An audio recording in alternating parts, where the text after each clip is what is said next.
Greetings and salutations, everybody. Welcome to my YouTube channel. My name is John Campea, and this is Open Mic. Now, what is Open Mic? Well, I'm glad that you asked. See, every day on the John Campea Show, Monday through Friday, we save the second half of the show to take live questions. But here on the weekend, that's all we do. We just talk open questions, whatever it is you guys feel like sending in and talking about, you know, within reason. And how do you send in a question for Open Mic or for a live questions part of the show on the John Campea Show? It's easy.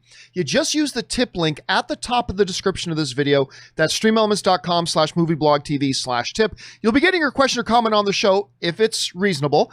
And of course, you'll be supporting the channel at the same time. But guys, listen, before we start, I very rarely will talk hockey on this show because I know a lot of you guys, my American friends, hockey's not very big here for whatever reason. It's too sophisticated of a sport for the non-Canadian mind.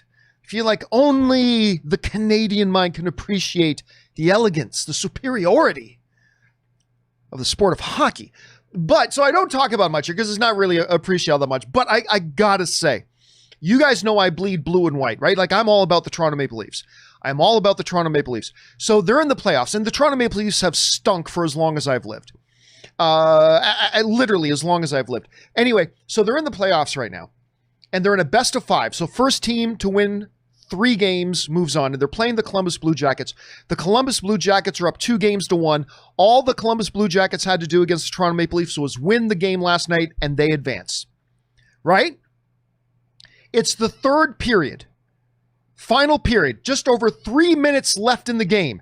This was the greatest comeback I have ever seen in sports history. There may have been others, but those ones I haven't seen. This was the greatest comeback in sports history that I've ever seen. The Columbus Blue Jackets are up 3-0 with a little over 3 minutes left in the game, right? It's over. They're going to win the game, and by winning the game, they win the series. With just over 3 minutes left in the game, they're up 3-0. Toronto suddenly scores 2 goals. Now it's 3-2. Toronto has the goaltender pulled so they can put an extra skater on the ice, so they got an empty net. The Columbus Blue Jackets get the puck. They're up 3-2. There's only like 40 seconds left in the game or something like that. They come down. He shoots at the empty net. If it goes in, Columbus wins the game. He misses by this much. He misses by this much. The Toronto Maple Leafs are still alive. There's only seconds left in the game. And Toronto scores to tie the game. It goes to overtime. Toronto scores again to win the game. And all of a sudden, the series is tied 2-2. Guys, I'm telling you, I don't talk hockey much in this show, but it was the greatest comeback in sports history that I've ever seen. Now, ultimately, it means nothing. It means nothing if Toronto loses tomorrow. Then, you know, the Columbus still wins the series. Who cares? But I'm telling you what, if Toronto wins that game tomorrow, with just minutes left in the game, down 3-0, coming back to win. Oh my God. With the Columbus Blue Jackets missing the empty net. It was crazy. Made me very happy. Guys, listen, give me this. Will you just shut up and give this one to me, okay? As a Toronto Maple Leaf fan, my life has been miserable my entire life, okay? As a Maple Leafs fan, it's been nothing but misery the entire time I've been alive. Can you give me this? Can you just give me this moment, please? I haven't had much else to hang my hat on. Anyway, with that down, guys, let's get on and start taking your questions. We're going to get started off with today by getting caught up on some of the questions from yesterday that we didn't quite have time for. So let's get right on going here. Tristan Riera, one of our Patreon supporters, writes, one of two. The reason I love Snyder's DC movies is that it had a different approach than Marvel. More mature. Oh, I disagree. I don't, just because they're darker doesn't make them more mature. And you know, I'm a huge fan of Snyder's movies. You know that I am. Henry Cavill over there is a testament to that. But I don't agree that darker equals more mature. I don't think they were less mature at all. But anyway, they felt more mature, they were full of symbolism. That they were. Snyder puts a lot of symbolism in his movies. Full of symbolism, art, philosophical questions, but so did the Marvel movies, which you don't really have in Marvel movies. Yes, you absolutely do. This is why Justice League was a disappointment to me. Well, remember, at least half of the Justice League movie you saw was still Zack Snyder's. Like, I think a lot of people are going to be surprised when they watch the Snyder cut. And there's going to be a whole lot more. There's going to be a whole lot more in the Snyder cut. But I think a lot of people are going to be surprised how much of the theatrical version is actually in this movie. Now, some people might say, but John, Zack Snyder said he wouldn't use anything from the theatrical cut. No. Zack Snyder said he wouldn't use anything that he didn't shoot. And a lot of what he shot did end up in the movie, did end up in the theatrical version. I think a lot of people are going to be surprised by how much of that theatrical version is still there in the Snyder cut. But at any rate, Tristan also writes, I don't like that new direction that DC is taking, because we already have the lighter, family-friendly superhero movies with Marvel, which I also like. Of course, it's all subjective. What's your biggest movie-related disappointment? Well, I mean, let's talk about this for a second. Too many film fans equate the presence of something as meaning the absence of another, right? Let's take Thor Ragnarok for a moment. Thor Ragnarok is a movie that a lot of people look at and their initial thoughts are, oh, it's a comedy.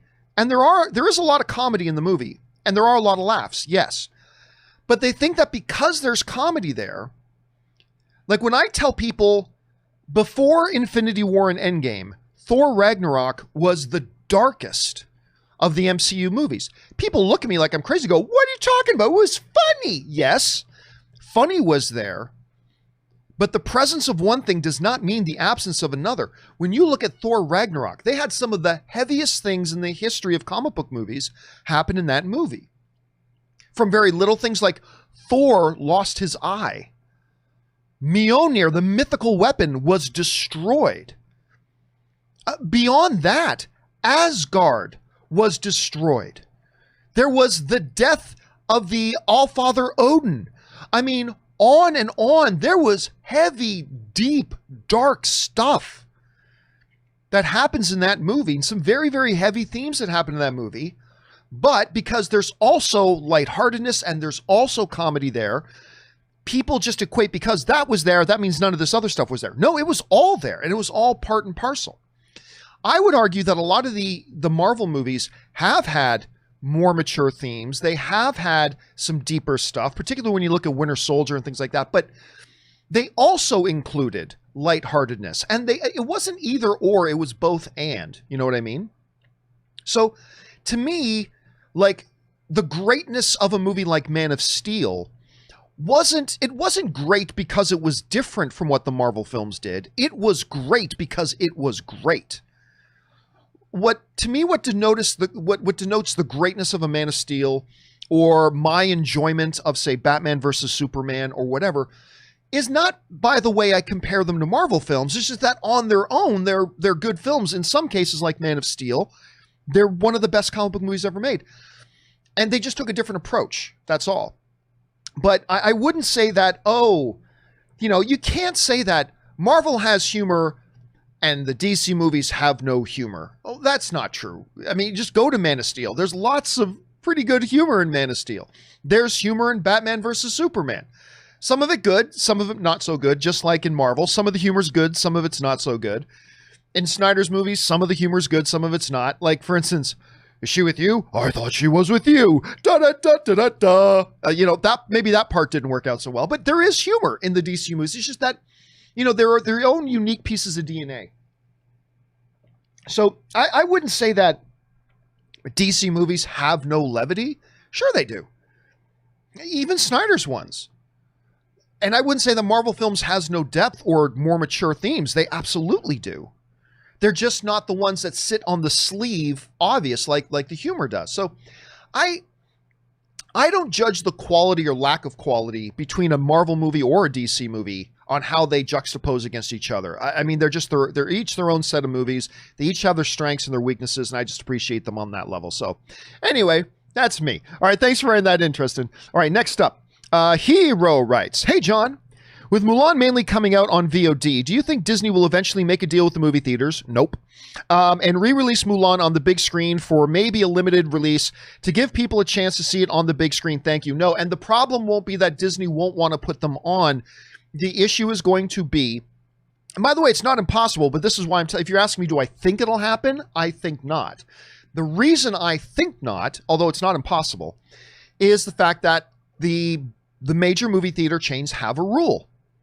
And they have an unbreakable rule to them, which is if you release a film on streaming before it's in theaters, or try to do it the same time it's in theaters, or don't respect the 90-day theatrical window, we will not play that movie on our screens. It's just a flat rule they have. There's nothing Disney can do about it. It's not about whether or not Disney is willing to do it. It's just that the theaters go, look, it's cool. If you make a decision that you want to put that out on VOD, we respect your decision.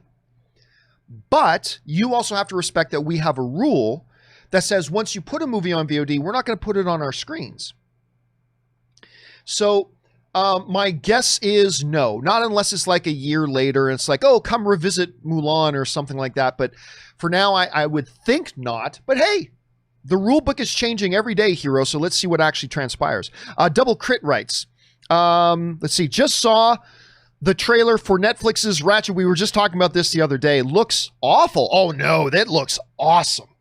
That trailer looks awesome. Anyway, first, I question the casting of Sarah Paulson. Not all. She looked great in that. As young Ratched, is she older than Louise Fletcher at the time of the original movie? And this takes place 16 years prior. But my main gripe is a bizarre take on the character. Ryan Murphy is taking a corrupt yet realistic antagonist and turning her into a cartoon villain. Oh, I disagree. Did he even watch the movie? This lack of nuance and subtlety is why I had to stop watching American Horror Story. Listen, it's all subjective, Double Crit. It's absolutely all subjective. And I totally respect that you watched that and it didn't work for you. That's cool. I'm sure there's lots of things you watched and liked that don't work for me. That's the beauty of us being film fans and entertainment fans, is the pure subjectivity of the art.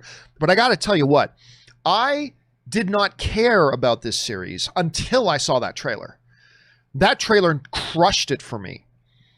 And I know a few people, one with the initials RMB, who is a psychotic fan of One Flew Over the Cuckoo's Nest and love that trailer. As long as that's the one that he and I were talking about. I think that's the one he and I were talking about. I believe that's the one. I might be wrong about that. But anyway, I thought the trailer was amazing. Like, just dumbfoundedly amazing. And again, like I said, whereas I had absolutely no interest in that show, like whatsoever, that trailer caught me, and it instantly dragged me in. And you got to remember, you're talking about a movie that's like, oh gosh, what is it? Got to be close to 40 years old at this point. I can't even remember how old the movie is, but maintaining direct key connections isn't really all that important. You got to remember, I always say this, the number one job of a director, or in this case, a showrunner, is not to make their movie or show as true as possible to the original source material. We often talk about this with comic book movies. Their number one job is not to stay as true as possible to the source material. That might not make a good movie. Their number one responsibility is to make the best movie or the best show as possible. That's responsibility number one. That is responsibility number one.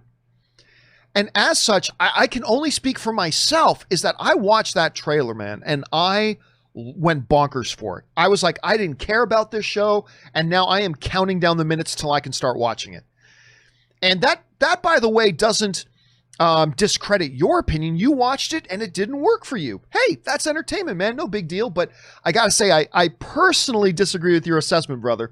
I gotta say, I'm very, very excited for this. So who knows though, man? Maybe it'll be terrible. Maybe it'll be all kinds of terrible. We'll have to wait and see. Thanks for writing that in, man. All right, Preston the Kryptonian writes, hey, John. So Caddyshack just turned 40 a couple of weeks ago. Yes, it did. I just listened to a podcast saying it does not hold up nowadays. Personally, I think the comedy still stands the test of time. What do you think? Yeah, it's really weird. Comedy, it is very, very difficult for comedy to stand up over the course of decades, because a lot of comedy is very culturally aware. Comedy done in the 60s is very much about the 60s environment. Comedy done in the 80s is very much about the 80s environment, and so on and so forth. And so when you get further away from that context and that environment, even some of the best comedy doesn't necessarily stand up. That doesn't mean it wasn't amongst the greatest of all time. It's just that if you drop it today, there are very few exceptions. Like one for me is that, what's the one? Why am I freezing on the name of it? Hold a second. I'm this is killing me. This is killing me. I gotta look this up. It's the best. Hold a second. Woody Allen. What's going on with my keyboard? Something very wrong is going on with my keyboard here. Hold a second. Woody. There we go. Okay. It's killing me that I'm freezing on the name of the Annie Hall. Annie Hall. 1977's Annie Hall. I believe it was the movie that won Best Picture at the Academy Awards over Star Wars with Diane Keaton and Woody Allen. Annie Hall is seriously one of those movies. Like I said, it came out in the 70s, and it is one that completely stands the test of time. It totally it stands the test of time. Because I remember I was very late to the Annie Hall party. I only watched Annie Hall for the first time like 12 years ago, I would say. About 12 years ago was the first time that I watched it. And I could not believe how well the comedy in that held up. With Caddyshack, I don't know. I mean, there's definitely an element of that, of Caddyshack, that could make it feel a little bit out of date. It's been about 10 years since I've watched Caddyshack again, and I'm having a hard time remembering if all I remember is like when I was a lot younger watching Caddyshack, laughing my guts out. Would it still hold up as much today? I don't know. That sounds like a challenge. I'm going to have to go and watch Caddyshack again to see what I think about it. Like, and try to watch it with a blank slate. Like, try to watch it as if I hadn't seen it already. And do I find it funny with fresh eyes as if it was just released today? I don't know. I'm going to have to go back and try that out. Thanks for bringing it up, man. MD writes, one of two. I was 14 in 1998, and while in English literature class, we were made to watch Baz Luhrmann's Romeo and Juliet with Claire Danes and Leo in that. While being a typical girl at the time, I was instantly in love with Leo, but the film itself had another effect on me. I love the film, the cinematography, the unique style of Luhrmann, the guns for swords. Yeah, because the gun said sword. Like that was the brand name of the guns. I remember that. It was actually the film that got me into film. Although I'd loved watching film, this one made me want to know how they were made. I later did get a degree in film. That is awesome. Listen, first of all, side note, Baz Luhrmann, fantastic director. He actually directed one of my top 20 all-time favorite films. You hear me talk about it a lot, Moulin Rouge. Baz Luhrmann has this sense of kinetic energy in his movies. Like every single one of his movies you watch, he's got a very unique DNA when it comes to the kinetic energy of his films. And certainly Romeo and Juliet, but absolutely Moulin Rouge are great examples of that. I actually got a kick out of that. Now, actually, one of the stars of, I'm trying to remember the name of the actor now. One of the stars of Rookie, the new Nathan, hold on a second. There we go. One of the stars of the new Nathan Fillion show, The Rookie, was also in Romeo and Juliet. What's his name? That's him. Harold Perrineau. Harold Perrineau was also, I love Harold. The first time I noticed Harold Perrineau in something, he was in that, I think it was an HBO series, the jail series called Oz. And he was in that. He played a paraplegic in that. He was amazing in that. Then he was in the Alec Baldwin, Anthony Hopkins movie. What's the one where it's them against the bear? I'm forgetting the name of the movie, but I love that movie. It's one of the two of them face the bear. He was the third guy in that. Of course, I love seeing him in The Rookie, but he was also in Romeo and Juliet. I like Romeo and Juliet, and Baz Luhrmann is just fantastic. But it's great that a lot of us have these movies that was the movie that moved me from just being somebody who enjoyed movies like everybody to being a film fan. For me, it's the first movie I ever saw. It was Star Wars. But like somebody like you, who you'd probably seen a lot of movies already, but then you come across one that makes you go, this as an art form is incredible. how do they do this? I mean, it's amazing that we have films like that. So thanks for sharing that story with us, MD. I really appreciate that. All right. Next up. Oh, by the way, guys, people in the live chat are reminding me the name of that movie with Alec Baldwin and Anthony Hopkins is called The Edge. If you have not seen it, all due respect to Leo fighting his bear, The Edge with Anthony Hopkins and Alec Baldwin, that's my favorite bear-related survival movie. I love that movie so much. Thanks for putting that in there, guys. That's from I Am Groot26 wrote that in there. Thank you, dude. All right, next up. Daniel Haygood writes, did you see the Janelle Monáe movie Antebellum got a PVOD release, streaming release on September 18th as well? It makes me as a consumer very happy to have new content, but as a movie theater goer, it makes me worried too. Thanks for keeping us informed. Yeah, but you know, we talked about this probably about 2 months ago. The reality is this. As impossible as it would have been to consider 5 months ago, before the pandemic started, studios were not going to move to PVOD models. They weren't going to do that. That was impossible. But as the pandemic started and then set in, and we managed it wrong, so it's stuck around longer and longer and longer, and we talked about this a couple months ago, it creates an environment where now there are studios that really have to. You have to. Right? Because not only are they not getting any product out there, the reality too is this, is that, remember, 2021 was already all scheduled. All the movies coming out in 2021 were already scheduled, already booked, all the weekends were there. Well, guess what? We already had a full 2021, and now we've got like 5 months worth of movies, some of them moving to later in 2020, but a lot of them being taken and dropped in 2021. 2021 is just, it's out of space. And so, as this pandemic pushes on further and further and further, you're going to see more and more movies. Now, I think primarily studios are taking the movies that they don't really think would have done all that great in the box office anyway. Maybe they were somewhat lower budget. We can do a VOD and get some kind of return on it. I think Antebellum is a good case for that. It may be a fantastic movie, but I don't think anybody thought Antebellum was going to make $500 million at the box office. So that becomes a good candidate. You don't want to push it off till late 2021 or 2022. You've already invested all the money in it. You might as well get something out of it. And the reality is, the more this pandemic pushes on, we saw Disney earlier do that with Artemis Fowl, right? And then they did it with Bill and Ted. Again, another movie that wasn't going to make much of the box office anyway.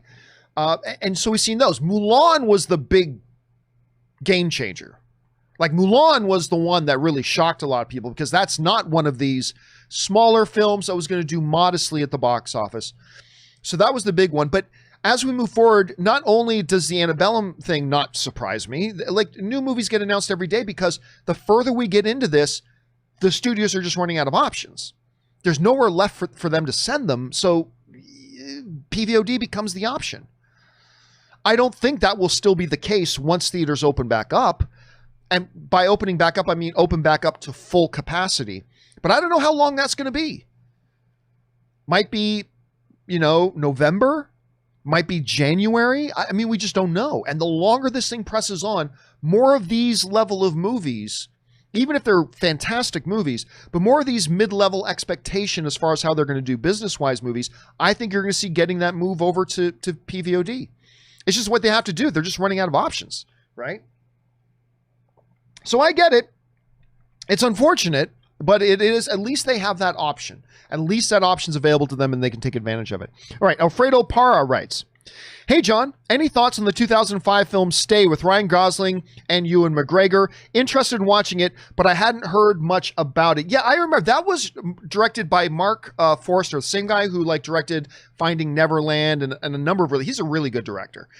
It also had Naomi Watts in it. And it also had the late, great Bob Hoskins, who was Smee in Hook. And he was in Roger Rabbit. He was the main guy in Roger Rabbit. Terrific cast. I did not love it. I'll be honest with you. I didn't love it. I have a couple of friends who really did quite enjoy it. It's an interesting premise. Ewan McGregor plays like the psychiatrist who thinks he's kind of losing it himself. He's got this client in Ryan Gosling and these really weird things. I just talked to this woman. What are you talking about? That woman's been dead for months. That sort of thing. Again, I didn't love it, but I know a number of people liked it, and it is interesting enough and different enough that I would say if you've been interested in it, Alfredo, I say give it a shot, because it's a very interesting film, and it's really kind of different. So I would say give that one a shot. Yes. All right. Next up, we've got Patty Benina, who is a Patreon supporter. Thank you so much, Patty, for being a Patreon supporter. We appreciate that. Deadline Story today said that a federal judge has given green light to Justice Department to terminate the 71-year-old consent decrees. This is the Paramount rule, the Paramount law, basically. Decrees that have restricted major studios' control over exhibition processes. How will it affect the current ownership of theater chains? Okay, so Patty, here's the thing. This is a much bigger issue than I can just get into here in a quick 1-minute answer. They basically talked last year about doing this and put this process in motion, and now it's just getting finalized. You know, a judge has just approved what the Department of Justice wants to do with those laws.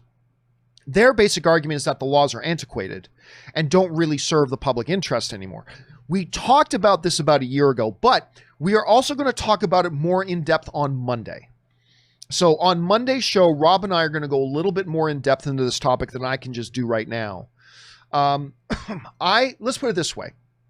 It does not mean imminent doom, but there are some serious concerns that are raised with these laws being removed. You know, some people think, now Warner Brothers and Disney can go out and buy Regal and AMC. But the problem with that is, could they legally do that now? Yes. Does Disney want to get into the extremely tough movie theater ownership game? I don't think they do. Does Warner Brothers want to get into the extremely slim margin, very difficult film theatrical, like exhibition, the theatrical business? I don't think they do. So the doors are open that they can do it if they wanted to, but I don't think they have any desire to do that. I think they're more than happy to let other bodies run the movie theaters and take all those risks and do all that grueling work than doing it themselves. But it does raise some concerns. It really does. And we will go more into detail. So it's a great thing to bring up, Patty. But again, we will go more into detail on this and talk about it a little bit more on Monday's show. So make sure you tune in then and join us for that. All right. Thanks for sending that question. All right. Bojax writes, hey, John, did you have a chance to see the trailer for Judas? I have not. I've heard about it. It's got Daniel Kaluuya and Lakeith Stanfield. Anyway, Judas and the Black Messiah with Daniel Kaluuya and Lakeith. Daniel, of course, is from Get Out, and he was in Black Panther.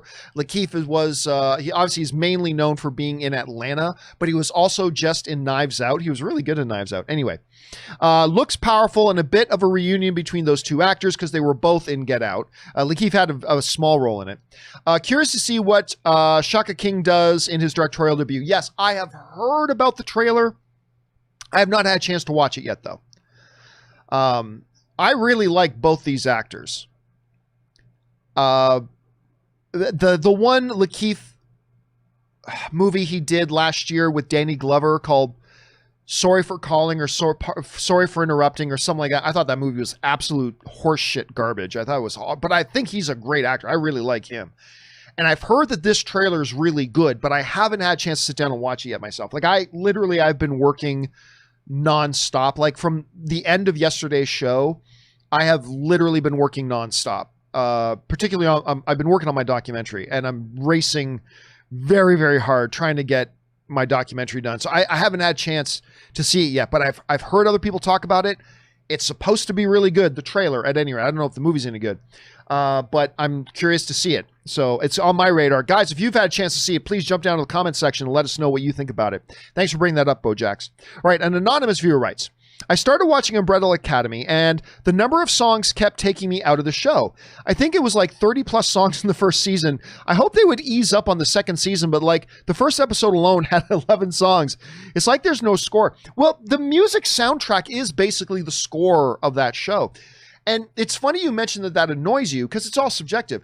For a lot of people I know, their use of songs as their soundtrack, as their score, is one of the things that appeals to a lot of people. I personally really like their use of music in Umbrella Academy. Although I will say that The fact that much of season 2 takes place in 1963, the use of some modern songs sometimes took me out of it a little bit. I will say that. And I think I might have made that criticism before. But overall, I still really enjoyed it a lot. I like their unique approach to that. And they do it a little bit differently. And for me, it works. But again, it's much like the Ratched trailer, right? Like for somebody tries something, it's going to work for some of us. It's not going to work for others of us, right? And the way they use music in Umbrella Academy doesn't work for you. Nothing wrong with that. I gotta say, it's one of the things that I appreciated, even though I felt they used a little bit too much of a modern touch at times in season 2. That did at times pull me out of the era that show was supposed to be taking place in. But anyway, that's just me. Thanks for writing in your thoughts on that. All right, an anonymous viewer also writes in, rank in which order by how badly you want to see each of these. Bill and Ted 3, Mulan, Tenet, The Boys Season 2. P.S. These all come out within a week of each other. Honestly, I'm very excited about Tenet. I am. You have no idea how excited I am for The Boys Season 2. I've got to put The Boys Season 2 at number 1. Especially since me, Ann, and Kaori just finished rewatching The Boys Season 1 this past week. I am so excited for that. I can't even put it into words. Absolutely psychotically excited for that. So I'm going to say number 1 is The Boys Season 2. Number 2 is actually Tenet, although it's close with Mulan. I'm very excited for Mulan. So number 1, The Boys. Number 2, Tenet. Number 3, Mulan. And then way down is Bill and Ted 3. I'm actually one of the few people out there that I'm not going to say I'm not interested. I'm at least interested in Bill and Ted 3, but I don't have a lot of interest. I certainly don't have any excitement for it. I certainly don't have any excitement for Bill and Ted 3. I thought the first one was great, like everybody. I really didn't think the second one was good. And so much time has passed, and I'll be honest with you, I don't think the trailers were good for Bill and Ted 3. I really don't think the trailers were good. The Bill and Ted in prison, that was kind of funny. I don't think anything else about the trailer was good. But that's just me. Now, maybe I'll watch it. Remember, I didn't think Spider-Man Into the Spider-Verse looked any good either. I loved that movie. It was my 3rd favorite movie of the year. But I spent like a year going, that Spider-Man and the Spider-Verse, that doesn't look like a good idea. I don't think they should do it. The animation looks weird. Oh, I didn't like the trailer. That was me for like a year.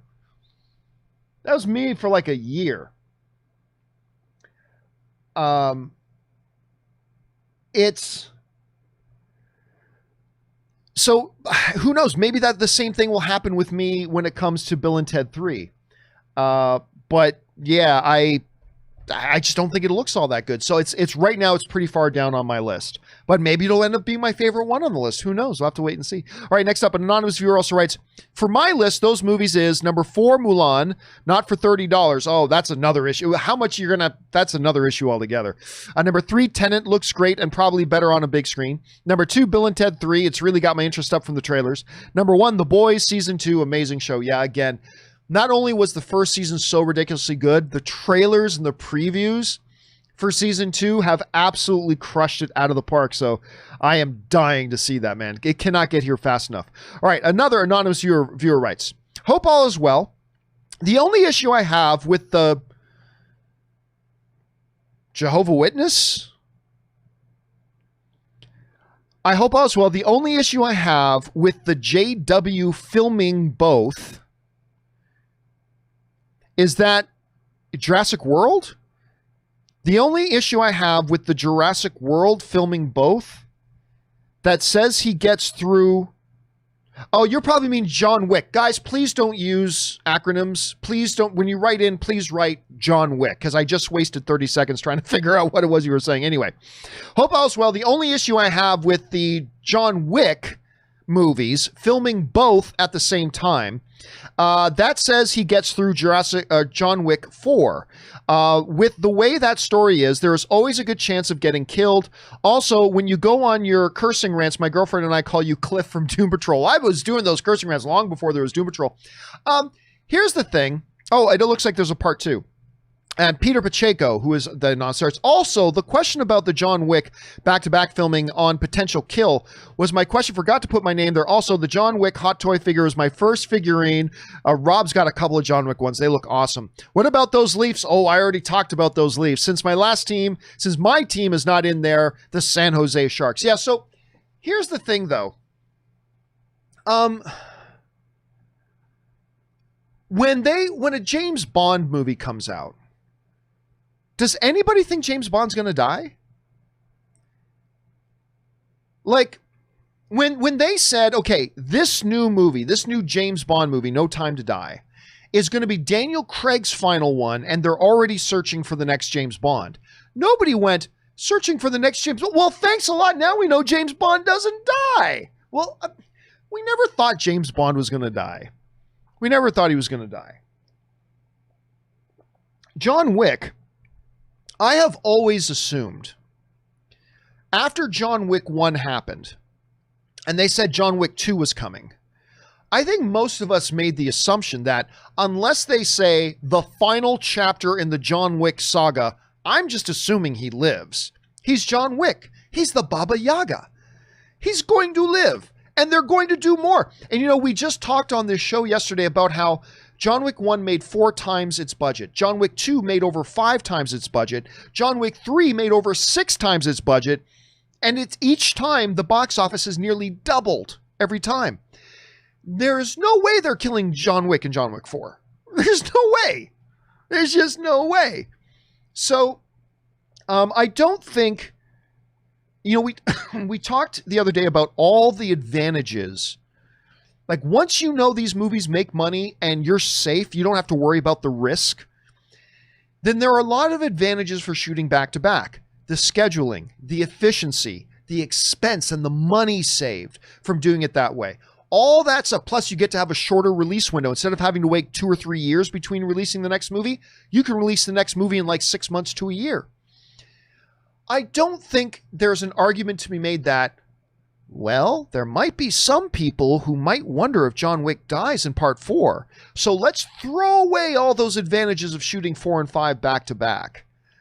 I don't think so. I don't think anybody really thought. Again, after John Wick 2 got announced, my personal assumption has been that unless they say the next John Wick movie is the final chapter of the John Wick saga, I'm not going to believe for a second that he's dying in these movies. Like, not a second am I going to think he's dying in these movies. So I see where you're coming from, but to me, it's like, wait a minute. They said there's going to be a Return of the Jedi? Well, now I know the universe doesn't end in Empire Strikes Back. But of course we knew. Come on. So I see what you're saying, and I don't disagree, but I think the point is moot because we all knew they were going to do more. And by the way, unless they tell me that John Wick 5 is the epic conclusion to the John Wick franchise, I'm just assuming he lives in 5 and they're going to do a 6 at some point. We'll have to wait and see. All right. Jesse writes, I have to admit, I wasn't all that interested in checking out Yellowstone. We were just talking about this the other day until I found out that it was created by Taylor Sheridan, Wind River, Hell or High Water. And by the way, he's also an actor, and he was in Sons of Anarchy, by the way, just saying.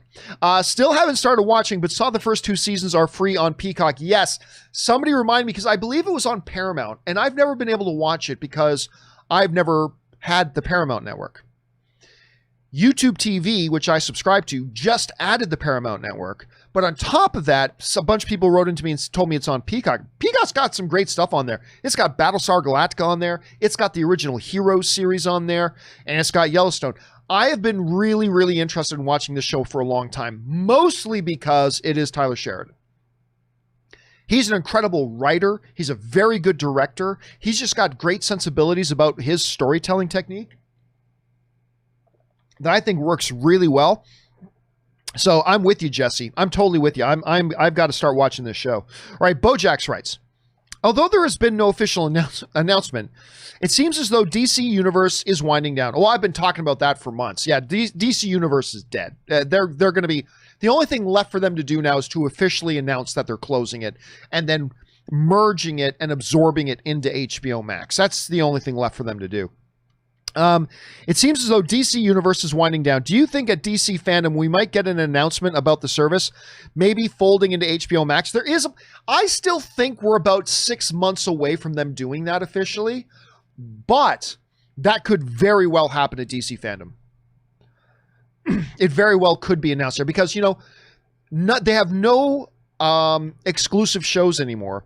I think the only show, and I might even be wrong about this, I think the only show that they have right now that is still a quote-unquote exclusive show to the platform is Titans, because Doom Patrol is no longer exclusive to the DC streaming service.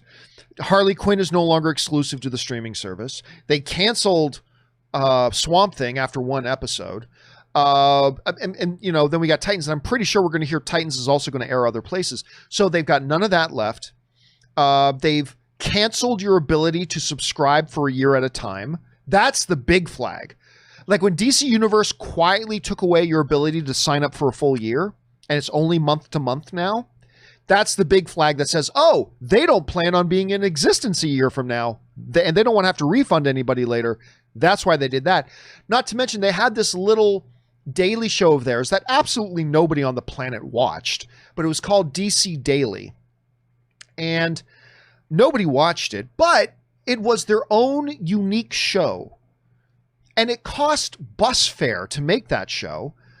And I thought it was good for them to have that show, but they canceled it, even though it only really cost bus fare to make.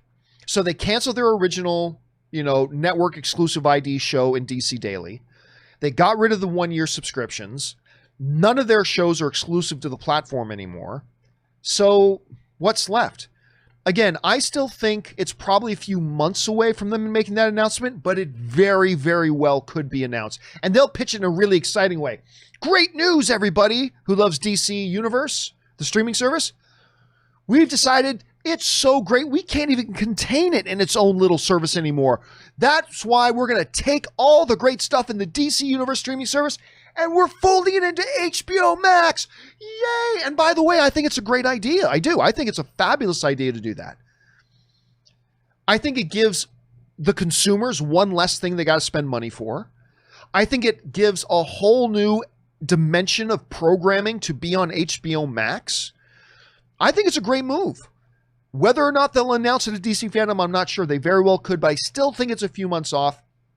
But I won't be surprised in the least if they announce it at DC Fandom at all. Good observation, Bojack. All right, next up. Nocturnal Disney Podcast writes, I wanted to share my tale of woe. Here we go. I drove 1.5. I drove 1.5 hours to a drive-in showing of my all-time favorite live-action movie, Jurassic Park. That'd be a good one to see at a drive-in. I was rolling down my window to pay, and they hammered the sold-out sign into the ground. Bummed, but God, that's a good movie. Man, that sucks. It's a good thing it wasn't a 15-hour drive. At first, I thought it said a 15-hour drive. Dude, that sucks. That sucks. It's funny because, Ann and I went to go see Spider-Man Into the Spider-Verse at the drive-in last week. And even just for Spider-Man Into the Spider-Verse, we were like, don't leave an hour before the show. We want to be at the drive-in a full hour before showtime. Because right now, I think the drive-ins are pretty popular right now. And it is really fun seeing we've gone to the drive-in twice in the last few weeks. And every time we've gone, it's been completely packed. Right? I think that's amazing. But we knew people are excited about going to the drive-ins right now. Just to go out to see a movie. Even though these are all movies you could watch at home, people want to go out. They want to get out of the house. They want to make an event out of it. Things we would normally do with a movie theater, but we don't have that ability right now. And what's happening? Drive-ins are getting packed out. And so, yeah, even Ann and I were like, we better leave real early and make sure. And sure enough, we got there about an hour and 10, hour and 15 minutes before showtime. And it was already nearly packed. Like we got put into like the second last row. So I think only about 20 more cars got let in after us. And had a great time, and that sucks that you didn't get to have your things, but hey, at least it was only an hour and a half drive and not significantly more, and you'll get another chance, Nocturnal Disney Podcast. You will get another chance. All right, let's see here. Where are we at? We're at Kaz, the movie fan, writes, "Hey, John, love the show. Thank you so much, man, and keep up the good work. I don't suppose you've seen the tweet of what I assume a French cinema destroying a Mulan poster stand. Here's, I believe, if it's the same one I'm thinking of, I believe I've seen the image of this dude with this giant Mulan movie poster in their theater of one of the big standees, and he was taking a bat or an axe or something to it. It's a pretty funny image. But yeah, there was, now listen, the one thing that Disney did do, unlike say Universal, was, and I've had this confirmed to me, is that Disney notified the major theater chains, at least in North America they did, about the fact that they were looking at maybe taking Mulan. I mean, it's already had 3 or 4 different release dates. They were thinking about taking Mulan and doing a PVOD with it. And they went and notified the theaters that weeks ago. So they knew it was coming, and they were prepared for that. Maybe they didn't do that with some of the European exhibitors. I don't know. But yes, that one dude doing that, I thought it was pretty funny. Thanks for sharing. Hopefully that's the same one we're talking about. Thanks for sharing that, man. All right. Calamity Crane writes, I like that name. Did you see the announcement about Jared Leto playing Andy Warhol? I did. Wondering what your thoughts on it are. Well, you know, basically my philosophy on that thing is I don't care about X actor and X role. All I care about is the actor you're getting a good, talented actor? Jared Leto is a remarkable actor.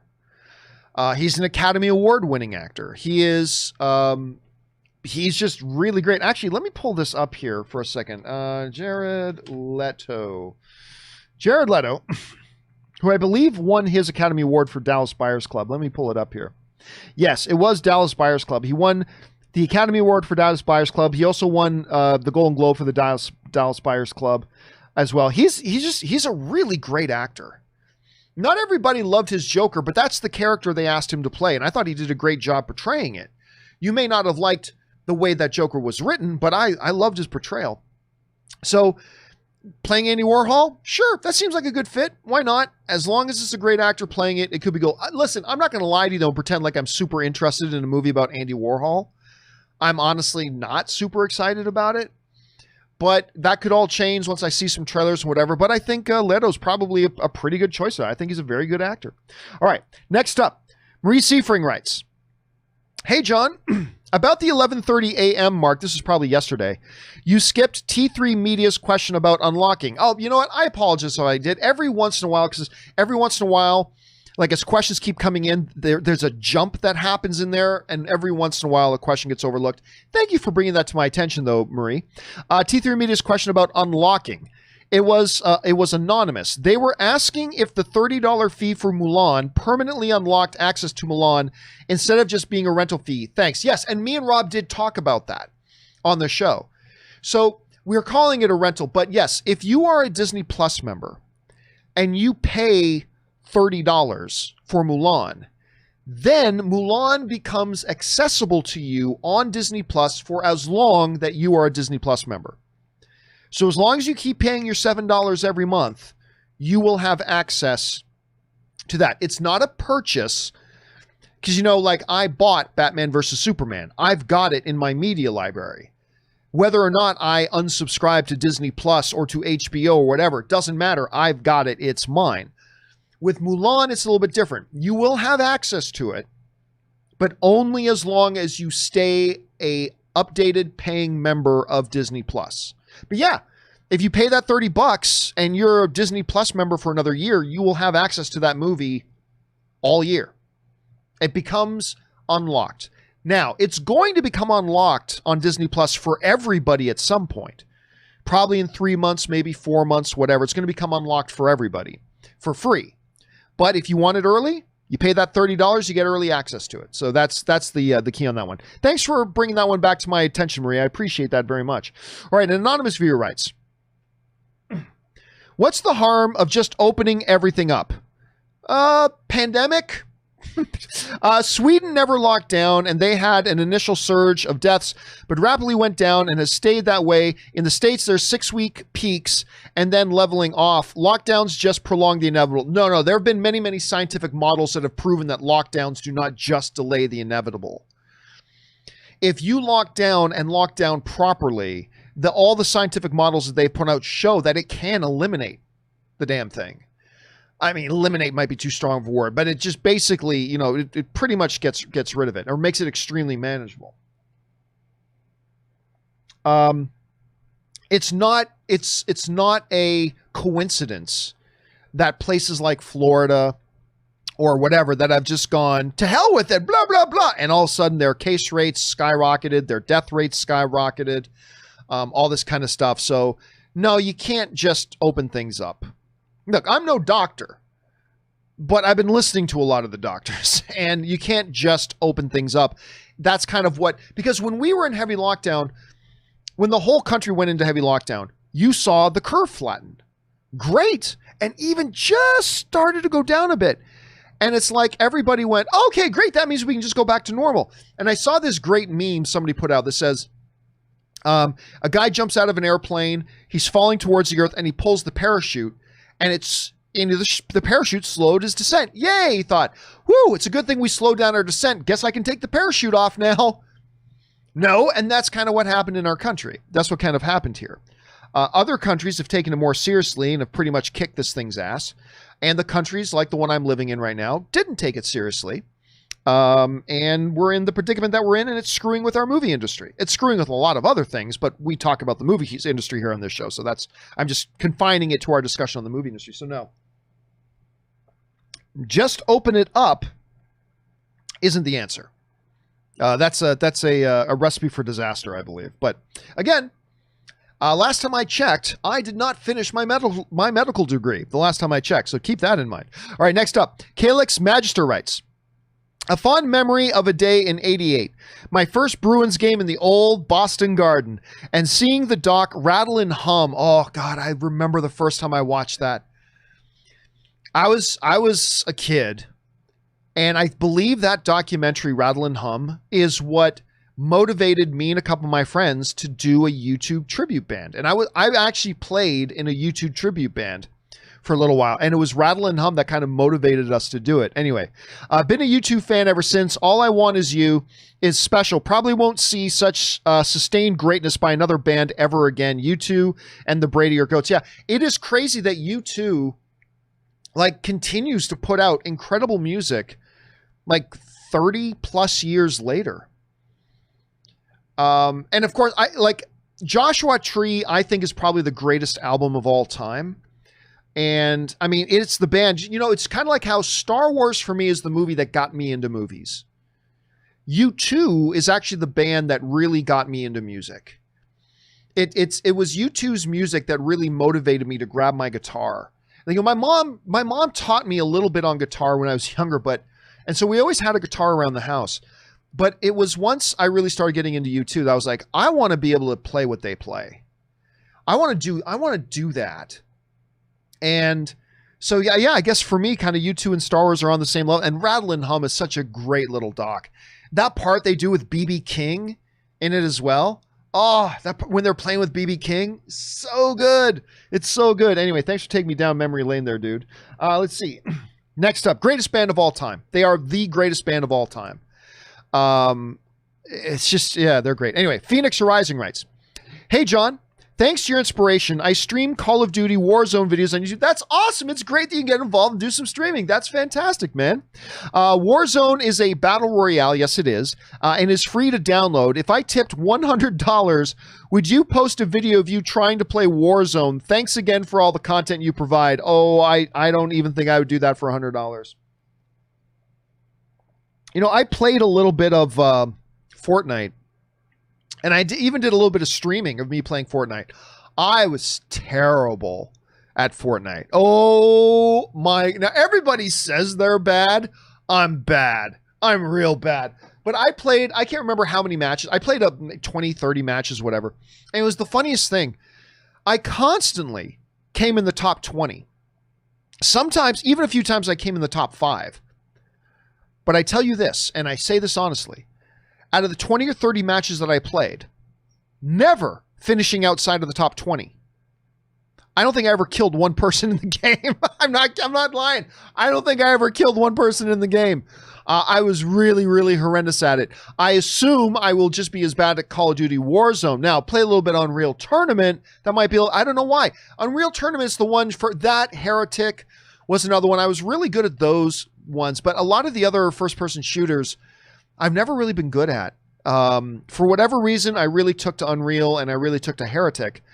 But like I was never really good at Doom and a lot of the other ones too. So I don't know. It would just be, I would be taking $100 from you just to humiliate myself. And I don't know if total public humiliation is something I'm willing to do for just $100. I'll have to think about that. But seriously, dude, though, honestly, the fact that you start streaming it and doing stuff like that, that is awesome. Good on you for doing that, Phoenix. All right, Scott Brown writes, I've been watching Umbrella Academy Season 2, and I'll be vague so as to not give any spoilers, but the scene that killed me was when the Swedish version of Adele, I know, I was going to talk about that song earlier.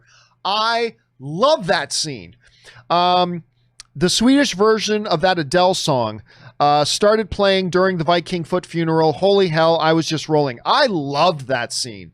And the use of the song, I'm like, this is a different version of that song, and they're singing it in Swedish. I'm like, oh my God, I just lost it. I thought that was fantastic. So I am completely with you on that, Scott. I'm totally with you on that. I thought that scene was fantastic. All right, next up. Morse Codes writes, Umbrella Academy may have got "Don't Yuck My Yum" from Chris, but I found an entry about the phrase on Urban Dictionary dated to 2008. Apparently, it basically meant "Don't tell me my food, which I like, tastes bad." Yeah, listen, so Rob and I talked about this the other day. So here, for those of you who missed it, this was the conversation. So in Umbrella Academy Season 2, the bad guy, the woman, at one point says, like, "Don't yuck on my yum," or "Don't yuck my yum," right? And when she said that, I'm like, wait a minute, because that's something Chris Carr once said on my show. And I had never heard it before. I'd never heard that saying. For all I knew, Chris Carr created the saying. And so Rob and I talked about that. I think it might have been on yesterday's show. Rob and I were talking about that. And we both said, look, the saying may have been around before Chris Carr said it. We were just saying that we had never heard it said until Chris Carr said it, right? And a friend of mine is a producer on Umbrella Academy. So I said on the show, I'm going to have to call my buddy up to see, did you get that from our show? But since then, I've had a number of you guys write me messages to let me know, actually, John, the "Don't yuck on my yum, don't yuck my yum" saying has actually been around for a while. It's a little obscure, but it has been around. I think somebody even said there was a book titled that. It might have been a children's book titled that or something at one point. So Chris Carr did not create the saying, but it's still true. It was the first time I had ever myself heard of it, Morse Codes. All right, James L.H. writes, John, another Umbrella Academy. John, Umbrella Academy is brilliant. Absolutely. 5 is supposed to be an old man in a teen body. Hey, listen, I was just talking about this with my buddy Ryan yesterday. I said, I still can't believe how much that kid, that actor, convinces me that he is actually a 71-year-old man in like a 14 or 15-year-old's body. I cannot believe how much they convince me of that. It's crazy. That kid is so good. He really does steal the show a lot in there. He really does. Anyway, supposed to be an old man in a teen's body. He's so good, it's almost as if an adult actor has somehow inhabited a teenager to play this role. Looking forward to The Boys, but next up is Lucifer in 2 weeks. I know. And don't forget our own Erin Cummings. I believe it's in the first few episodes that she pops up. So keep your eye open for Erin Cummings because she's going to make an appearance in Lucifer Season 5. I believe it's in the first couple of episodes. I think it is. I'm not 100% sure about that. But yeah, listen, don't even get me going as far as how excited I am for Lucifer. You guys know my love for Lucifer. I am a huge Lucifer evangelist. I love this show. The character of Lucifer Morningstar, played by Tom Ellis, is my favorite character on television right now. I'm not saying Lucifer is necessarily my number one show on television right now, although it's really up there. But Lucifer Morningstar is my favorite character on television right now, and I cannot wait for that thing to start. Thanks for that, James. All right, next up, Casinema Reviews writes, Are you a fan of Jim Gaffigan? As a matter of fact, I am. I really do. He's got this comedy bit about McDonald's fries that just kills me every single time. Anyway, I think Jim Gaffigan's pretty funny. If not, he's a stand-up comedian, very familiar with that. And I thought it would interest you to know that in his new special on Amazon, The Pale Tourist, he does an entire set about Canada. And yes, he did the show in Canada. Well, you know, it's funny you mentioned that because Ann and I have both been wanting to watch that because Ann also really likes Jim Gaffigan. And I didn't know it takes place in Canada, though. So thank you for putting that back on my radar because I meant to watch that a while ago. Ann and I both want to see it. And now that you reminded me about it, maybe that's something that me and Ann do a little bit later tonight after the UFC fights. Big UFC fights. Lewis is fighting tonight, everybody. Keep your eyes open for that. Anyway, thanks for that, Casinema. All right, next up, Timbula the Spider Monkey writes, the original King Kong is in my top 5 favorite movies of all time. For good reason. But it's the only Kong movie I've liked. I might not have liked any Godzilla movie as much as that, but I've loved a lot more of them, especially Shin Godzilla, so I guess I'm hashtag Team Godzilla. Yeah, listen, there hasn't been any King Kong movie that I've loved other than that original. Like, I'm not the biggest fan in the world of Peter Jackson's King Kong. Now, granted, if you take out the entire first, I mean this wholeheartedly, I'm not exaggerating or anything. I think there is a point in the movie about 1 hour in where if you just cut the movie and cut off that entire first hour and you start the movie right here, that movie doesn't miss the first hour at all. I think I would have liked that Kong movie a lot more if they had just cut off the entire first hour. The movie was too long for its own good. Whatever. I did not love that Kong. I do love the Kong feature at the Universal Hollywood Studios tour, though. That's fun. But I wasn't a big fan of that. Although the Kong versus the T-Rex fights, oh, so good. Not a big fan of that. And I liked Kong Skull Island. But I didn't love it. So I could totally see where you're coming from, why you would like the original, and maybe not even like any of the other ones. Whereas Godzilla's, like, you can like a lot of the Godzilla movies. Even if you don't love any of them, you can like a lot of the Godzilla movies. So I can totally see where you're coming from, Timbula. Totally can. All right, a Silly Goose writes, I'm heartbroken, John. Oh, dear. Why are you heartbroken?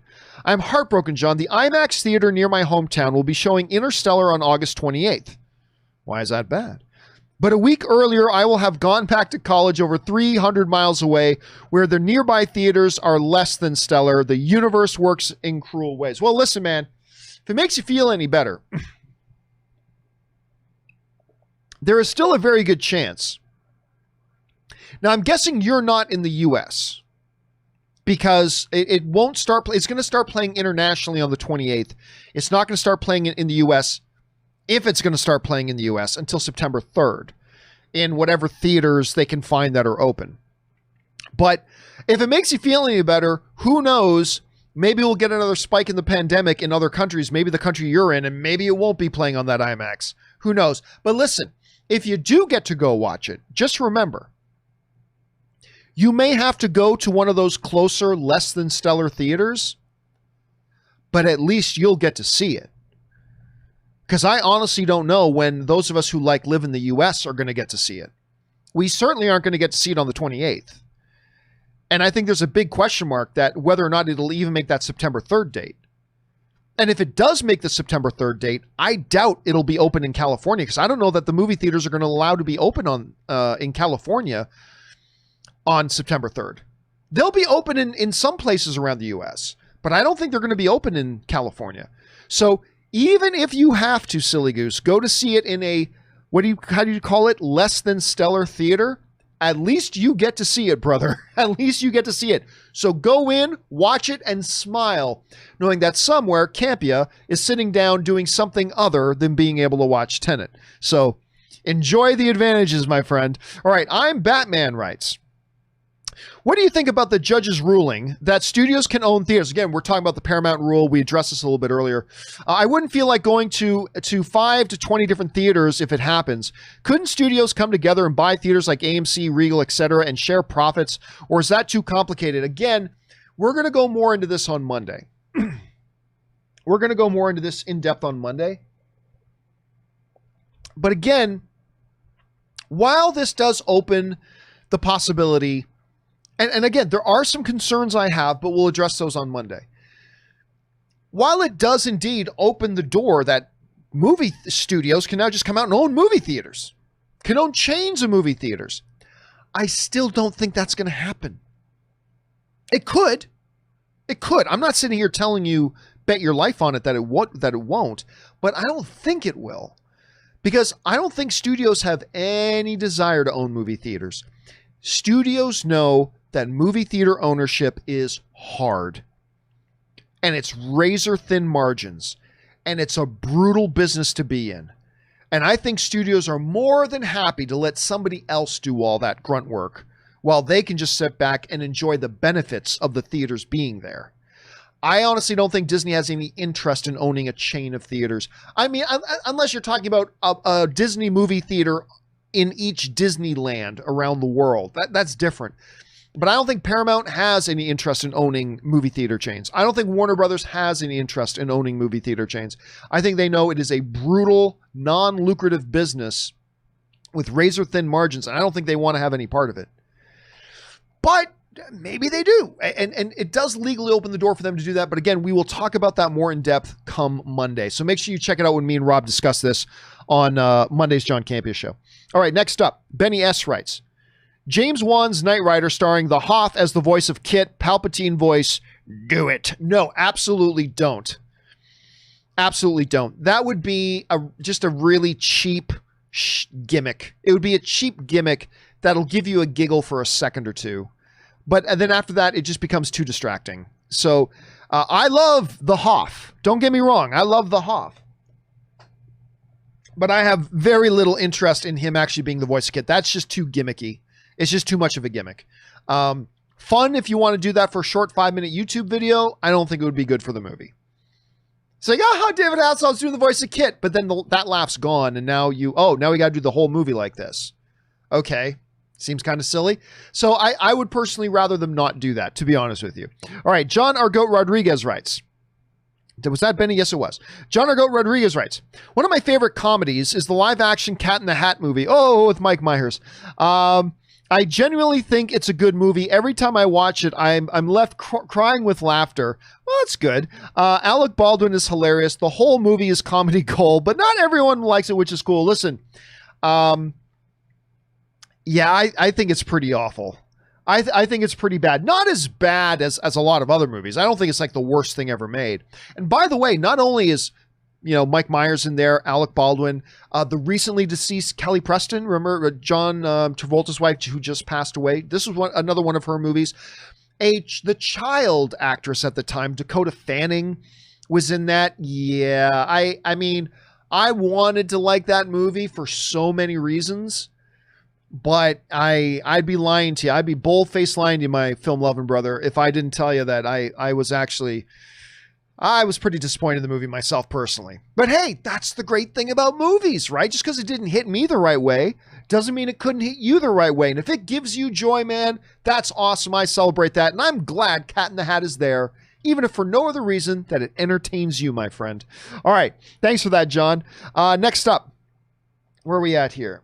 We are at John, not John Campea, writes, hey, John and Rob. Rob is obviously not here today on Saturdays.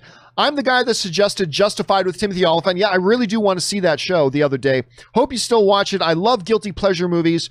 Just watched Monster Squad today. What do you think of it? I like Monster Squad. But, it is one of those films that has a very passionate fan base, including most people I know. Like most people I know, when you talk about Monster Squad, they're like, woo, I'm not that, but I like it. Certainly better than Gangster Squad. But I like it. And as far as Justified goes, yeah, that is a Timothy Olyphant show that I have not watched. I've watched just about everything else that Timothy Olyphant has ever done, but I've not watched that. And everybody tells me it's great. So that one is pretty high on my list. Thank you for writing that in, man. I appreciate that. And thanks for putting it on my radar as well. All right, 50 Shades of Geek writes, if movie theaters open back up tomorrow, I'm going to be the first in line to go there. But if a COVID vaccine will be available tomorrow, I'm going to wait a month or two before taking it just to be safe. Is that weird? I don't think that's weird. Listen, Again, this is only my opinion, and I am no doctor. Like I said, last time I checked, I did not finish my medical degree. I am no doctor, all right? That said, I believe that you can go about your business minimizing risk, reducing risk. We may not be able to eliminate risk. You just can't eliminate unless you put on a full hazmat suit.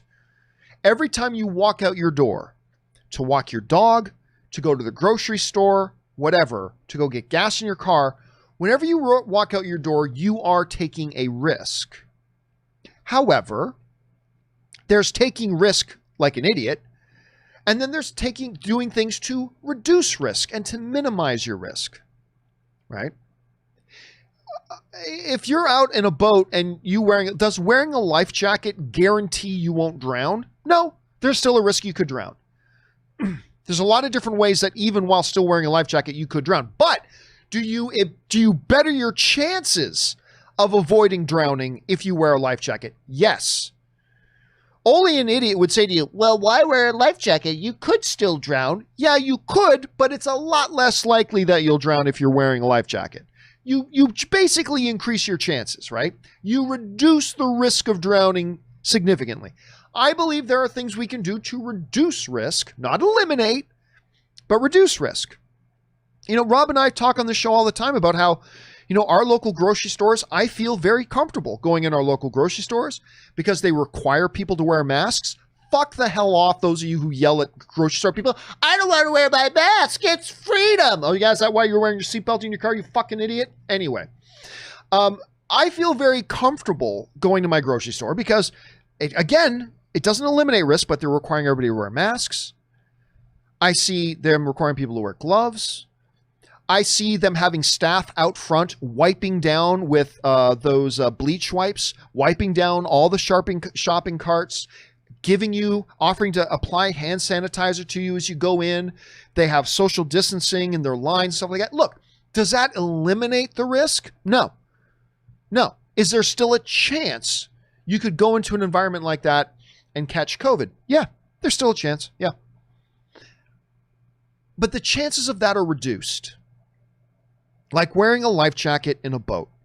Doesn't guarantee you won't drown, and I just think if everybody just conducted themselves in such a way that we all conducted ourselves intelligently, take the easy steps that we can do to minimize the risk to ourselves, and more importantly, minimize the risks to the people around us. If we all just did the things to reduce risk, we would be in such a better position right now than we are.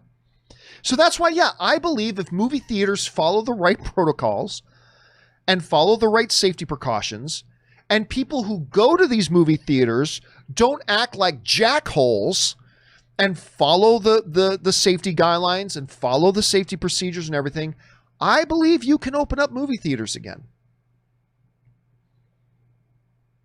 I just think you can. Just like you've opened up grocery stores. I think you can open up movie theaters done right. I think you can do it. It doesn't eliminate the risk, but it does reduce it. And I think if we all did everything to reduce risk, we'd be in a much better place. Again, I did not finish a medical degree. My name is not Dr. John. So, I mean, take everything I'm saying with a grain of salt that I'm just another yak hole talking who's not really fully qualified to give his opinion on it anyway. So keep that in mind. But that's my thought. So I don't think that's strange, 50 Shades. I don't think that's strange. Anyway, let's see here. An anonymous viewer writes, with a background in judo and big championship wins, and I always mispronounce this, by the way, Kyokushin in early 1980s, do you think Dolph Lundgren could have been a name in MMA if it existed back then? Also, have you seen his demonstration breaking 6 blocks of ice stacked from floor to chest? I think I saw that a long time ago. I can't remember. Anyway, by the way, Dolph Lundgren is also like legitimately super intelligent. He's got like these advanced degrees in like sciences and mathematics. He's also like really, really smart. Anyway, no, probably, I don't think maybe, but maybe in those early days, because remember, those early days of like MMA and UFC and stuff like that, a lot of those fighters, other than like Royce Gracie, a lot of those fighters at the time weren't really all that good compared to the way fighters are today. So if Dolph Lundgren had entered it back then, you know what? Maybe. I mean, he certainly couldn't have entered into the ring, into the octagon today and done well. No, but in those days when, you know, when the fighters weren't nearly as good, who knows? Maybe a guy his size, his physique, fighting with no weight classes. Who knows? I'm never going to say never. I'm not going to sit here and tell you definitely he would, but who knows? Maybe he could have done maybe he could have made some noise in there. All right. Jimmy writes, "Hey, John, do you think the XFL is going to be any different with The Rock?" Something got caught in my throat. Hold on a second. Still there. Do you think the XFL is going to be any different with The Rock to what it was with Vince? I'm not a big football guy in particular, but maybe this one is more watchable. I don't know. I will say this. For those of you who don't know, like Dwayne The Rock Johnson and other people, an ownership group, have bought the XFL, which had gone bankrupt. I'll say this. The first incarnation of the XFL years ago was a joke. It was a joke. The second incarnation of the XFL, when Vince McMahon brought it back, was significantly better. I really thought it was significantly better than it was in its first go-round. And they even did some very interesting things with their rule differences and all that kind of stuff. I actually found it to be a pretty entertaining brand of football to watch. Obviously not as good as the NFL, not as good as the CFL, but it was a pretty entertaining brand of football to watch. If Dwayne Johnson and his ownership group, if they can continue to build on that success, I think, listen, it's all, the XFL just had its second season, right? So of course the third season will be better than the second. They're learning, they're evolving, they'll tweak the game. I think it can be quite good. It's just a matter of, can they make it financially viable? That's going to be the big decision, the big struggle that they're going to face trying to make this thing work. All right. Thanks a lot for that. All right. BWL writes us in. And by the way, guys, we're going to take this question. Then I'm going to take like a 2-minute break so I can go refill my drink. All right. Because we've been going for like an hour and 20 minutes already. BWL writes, if you had to choose between being a Jeff Bezos, who's my wife's boss, if you had a choice between being a Jeff Bezos level billionaire, but be as you are now, or living in poverty with all of Silver Age Superman's powers, would the answer be different if instead of poverty you were comfortably middle class? You know what? I'm going to go with the wealth of Jeff Bezos, who I think is the wealthiest man in the world. I'll go with the wealth of Jeff Bezos for 2 reasons.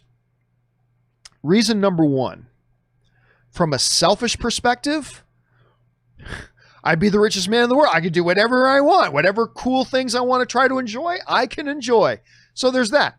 But even from a superhero point of view,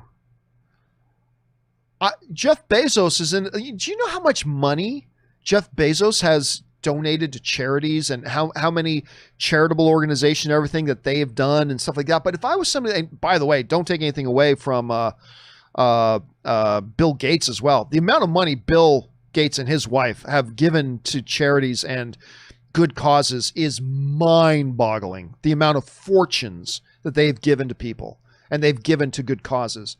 Anyway, so good on them for that. I'm not often a fan of the super rich, but when there are super rich who actually do some really good things with their money, I respect that.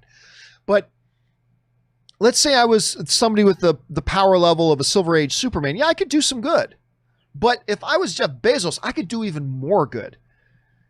Like I could feed 1 million people or whatever. So I'm going to guess on your wonderfully hypothetical scenario there, BWL, I'm going to go with having Jeff Bezos's wealth myself. That's what I'm going to go with. So somebody's writing in the live chats, yes, but money can't make you live forever. True, but Superman's not immortal. Superman ages and grows old. Superman's not immortal. So I go with the money of Jeff Bezos. So out of that scenario, I still go with the money of Jeff Bezos. Okay, guys, here's what I'm going to do. I'm going to take like 2 minutes, maybe just a touch over 2 minutes, and going to go run downstairs, refill my drink, and I will be right back. So hang tight with me, guys. Talk amongst yourselves. I will be right back.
Back. Thank you so much for your patience and indulgence as I ran downstairs there to refill my drink. And now we are ready to keep going. All right. Where are we at? Okay, next up, let's get things going here. That was BWL. So we move on here to Dave Atkins, who writes, Viscount McFilthy. For the life of me, I don't get why digital is still more expensive than physical when it comes to games on Xbox or PlayStation stores. When there isn't anything tangible, shipping, packaging, etc., we as gamers really need to debate this. Well, it is what it is. They sell a product for what they think it's worth, right? They sell a product for what they think it's worth. And if they think, you can look at it this way too. Yes, they save a little bit of money on the packaging and all that kind of stuff when you download a game. At the same time, you are getting a benefit as well. The convenience of it. Like, I remember the first time I downloaded a game, like I just recently downloaded Doom Eternal. But the first time I ever downloaded a game, I can't remember which one it was that I downloaded. I started playing video games when it was literally like 18 floppy disks, 18 not the big ones, but the small floppy disks. I had to insert like 18 of them. And then they came on CDs, and then they came on like 8 CDs, and then they came on, DVD discs and all that kind of stuff. But I remember the first time I downloaded a game, and I remember thinking to myself, I will never buy a game. I will never buy a game this way or like with physical ever again. This is just too easy. This is way more convenient. As a matter of fact, I just bought Witcher 3 came out on the Nintendo Switch. I thought that'd be interesting. So we literally bought Witcher 3.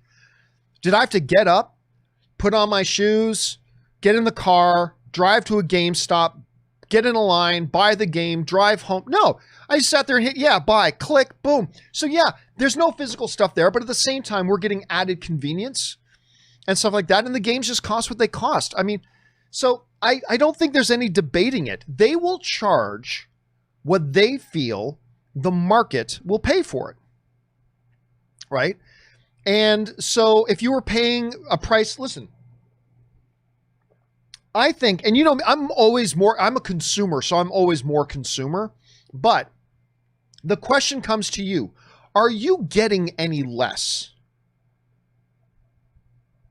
Like when you get the game, are you getting any less?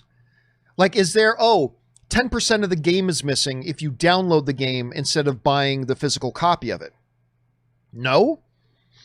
Well, if you're still getting the exact same thing and you're still getting that game experience, why should they charge less if you're still getting what you paid for, right? I mean, that's an argument that could be made. So they are what they are. Not to mention the games just keep getting bigger and bigger and better and better. I mean, oh my God, if I could go back to when I was like 19 and see games like Last of Us, games like God of War, games like Uncharted, games like Spider-Man, like, oh my God, and they continue to get better and better every year. So I don't know. I mean, I get it. I would like to see them take a couple of bucks off since they don't have to ship it and all that kind of stuff. But at the same time, I'm still getting the same product I'm paying for. I'm not getting any less of a product, and I'm getting the added convenience that I don't have to do that old archaic thing of getting in my car, driving to a GameStop, paying for a physical copy of something, driving back home. I don't have to do that now. I can just go click and get my game. So yeah, but I see where you're coming from, Dave. Believe me, I've made the same arguments because in the movie community, we've had the same arguments about DVDs and Blu-rays and digital movies. It's like, well, wait a minute. You know, when I would, back in the day, just a couple of years ago, if I wanted to buy the Blu-ray of that, it was going to cost me, $23. Why am I still paying $23 just for a digital copy? I'm not even getting the physical thing, right? We've had that same discussion. And I think there's a lot of angles and a lot of different dimensions that needs to be debated over. All right, next up, Dave also writes, my Canadian bro Geo, is that the, yes, keen to start website building, but I don't want to be tied down to a subscription. Unfortunately, Wix and Dreamweaver don't offer any options to buy outright and own so wanted some alternate suggestions. Keep rocking punk rock filth. All right, thanks a lot for writing that in. I like tech questions. Well, I mean, the reality is, back in the day, like we used to literally code websites. I used to work for a website development company and we would literally code websites. We would literally have to type in the basic HTML code as how we built websites. Then like Dreamweaver came along, the earlier versions of Dreamweaver, there was a program I used to use. I wonder if it still exists. Hold on a second. There was a program I used to use, I think called Web Objects Fusion. I think that was the name of it. Does it still? Net Objects Fusion, not Web. Net Objects Fusion was a software I used to use years and years and years ago. When I worked for a web design company. There's Dreamweaver, there's NetObjects Fusion. NetObjects Fusion is still around today. You can still buy that, dear heavens. So that's one you can look at. It's called NetObjects Fusion. Apparently you can buy it outright for like $129, $130. And you can build websites with that. Let me bring it up here so you can take a peek at it. You can build websites with it. Now they're all the way up to NetObjects Fusion 15. I think when I was using NetObjects Fusion, it was like NetObjects Fusion 4 or something like that. But it's still around. I remember I liked it when I was using it back in the day. So that might be a good option for you. Go and try out NetObjects Fusion. Dreamweaver's also very good, but now it's part of that Adobe month-to-month plan, so that can be a bit of a pain in the ass. But try NetObjects Fusion. That was one I used to use. I haven't done web design in a long time, so I can't tell you what the modern tools of that are. So that's one thing I would suggest. All right, Dave, hopefully that was helpful to you. All right, Ronan writes, just watched the sci-fi thriller Time Trap on Netflix. I'm not familiar with it. People go into a cave and realize that time outside the cave passes much slower than the outside world. Let's say at a ratio of 10 seconds inside the cave is equal to 3 years outside of the cave. Okay, so wait a second. Time Trap. People go into a cave and realize that time outside the cave passes much slower. So you mean time inside the cave goes much slower? Because if you're in the cave for 10 seconds, but outside the cave went 3 years, then time inside the cave goes much slower. 3 years, let's say, you should check it out. Sounds, again, I'm not surprised. What's it called? Time Trap? Let's see if I can find this. Time Trap, Netflix. Again, no big surprise. Netflix has something on it, and they never let anybody know what it actually is. It doesn't have the strongest ratings, but 64%, not terrible. So if you go into the cave for 10 seconds... 3 years have passed on the outside. That's interesting. Who stars in this thing? Andrew Wilson, Cassidy Gifford, Brienne Howie. I'm not really... I'm familiar with Andrew Wilson a bit, but I'm not really familiar with anybody else in there. Yeah. Probably, look, it looks like another one of those Netflix low-budget movies that they throw together, but it sounds like an interesting concept. I might have to check that out. Thank you for putting it on my radar, man. Again, not surprised I've never heard of it because Netflix is the worst company in the world for promoting their own material. All right, next up, Chris Warden writes, hey, John, I really like it when you bring up your Word program during the show. Oh, that's my Google Docs. The Campea Classroom, when we go in there, yeah. I really like it when you bring up your Word program during the show to explain movie financials. I think you should call that segment Movie Math for Dummies. Also, big win for our Leafs last night. They're still alive. Dude, I could not believe that. That is one of the craziest things I've ever seen in an NHL hockey game. One of the craziest things I've ever seen in an NHL hockey game. Maybe the craziest thing I saw in all of hockey was Canada Cup, Canada versus Russia, Wayne Gretzky rushing down, passes to Mario Lemieux for the winning goal. Canada beats the Soviets. That was great. But in NHL hockey, that finish of that game had to be the craziest thing I've ever seen in an NHL hockey game. It was glorious. Again, shut up. Give me this. All right? Give me this one little win, please. Let me just enjoy it, okay? Let me enjoy it. All right, Julius A. Goodwin writes, only on Doom Patrol could an alcoholic chaos magician, who's also Crowley, by the way. That actor is also Crowley in Supernatural, and he was also in Battlestar Galactica. His name's Mark something or other. I'm trying to remember his last name, but he talks like this. I love him. He's a great actor. I love him. Anyway, can a chaos magician be in love with a fortune-telling mystical horsehead? And somehow that's not the strangest thing that's going on in the series. Hell, that wasn't even the strangest thing to go down in that one episode. I'm telling you what, Doom Patrol... The way I describe, some of you may have heard me say this before. The way I describe Doom Patrol to people is imagine a house, okay? Shakespeare is the architect. Kevin Smith is the interior decorator. That's the best way I know how to describe it. It's got some of the deepest, biggest issues that any show of its genre ever looks at or delves into. It's heavy, heavy stuff. But they do it all in the context of this wacky, bonkers, irreverent, highly R-rated kind of environment. The Sex Men episode just highlights it.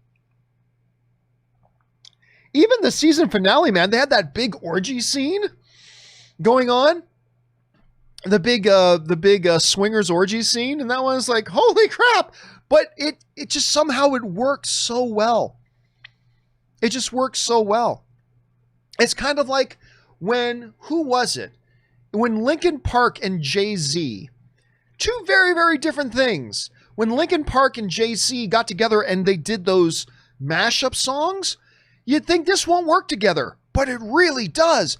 And that's what Doom Patrol is like. Again, Shakespeare is the architect, Kevin Smith is the interior designer, and that's Doom Patrol in a nutshell. All right, D.A. Miller writes, hello, John.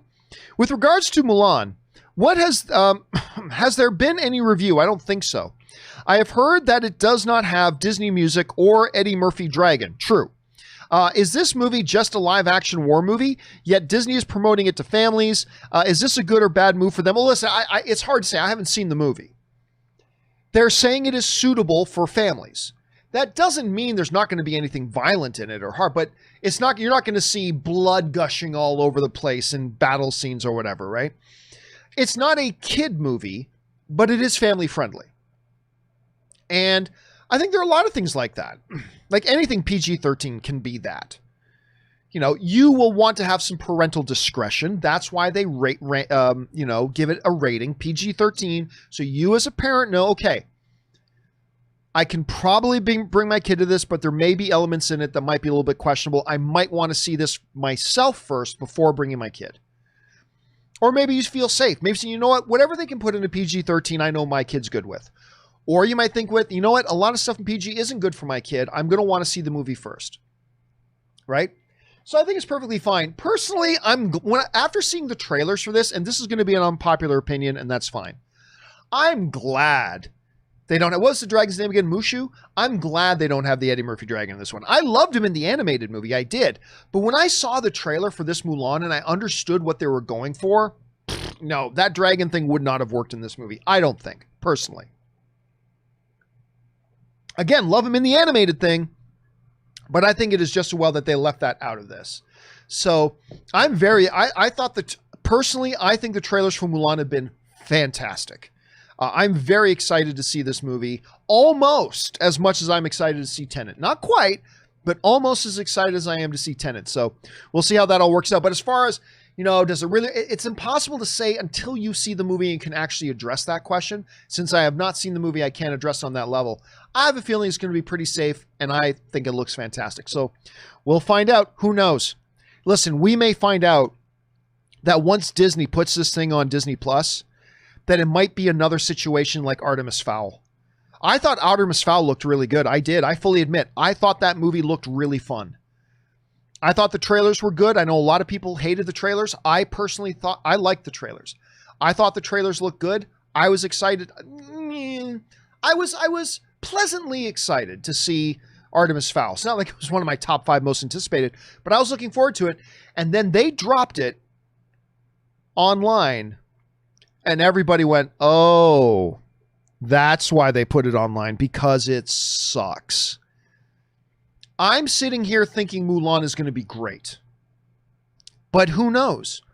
Maybe they drop Mulan online on PVOD, and then we all see it and we go, oh, that's why they put it on Disney Plus, because it's shit.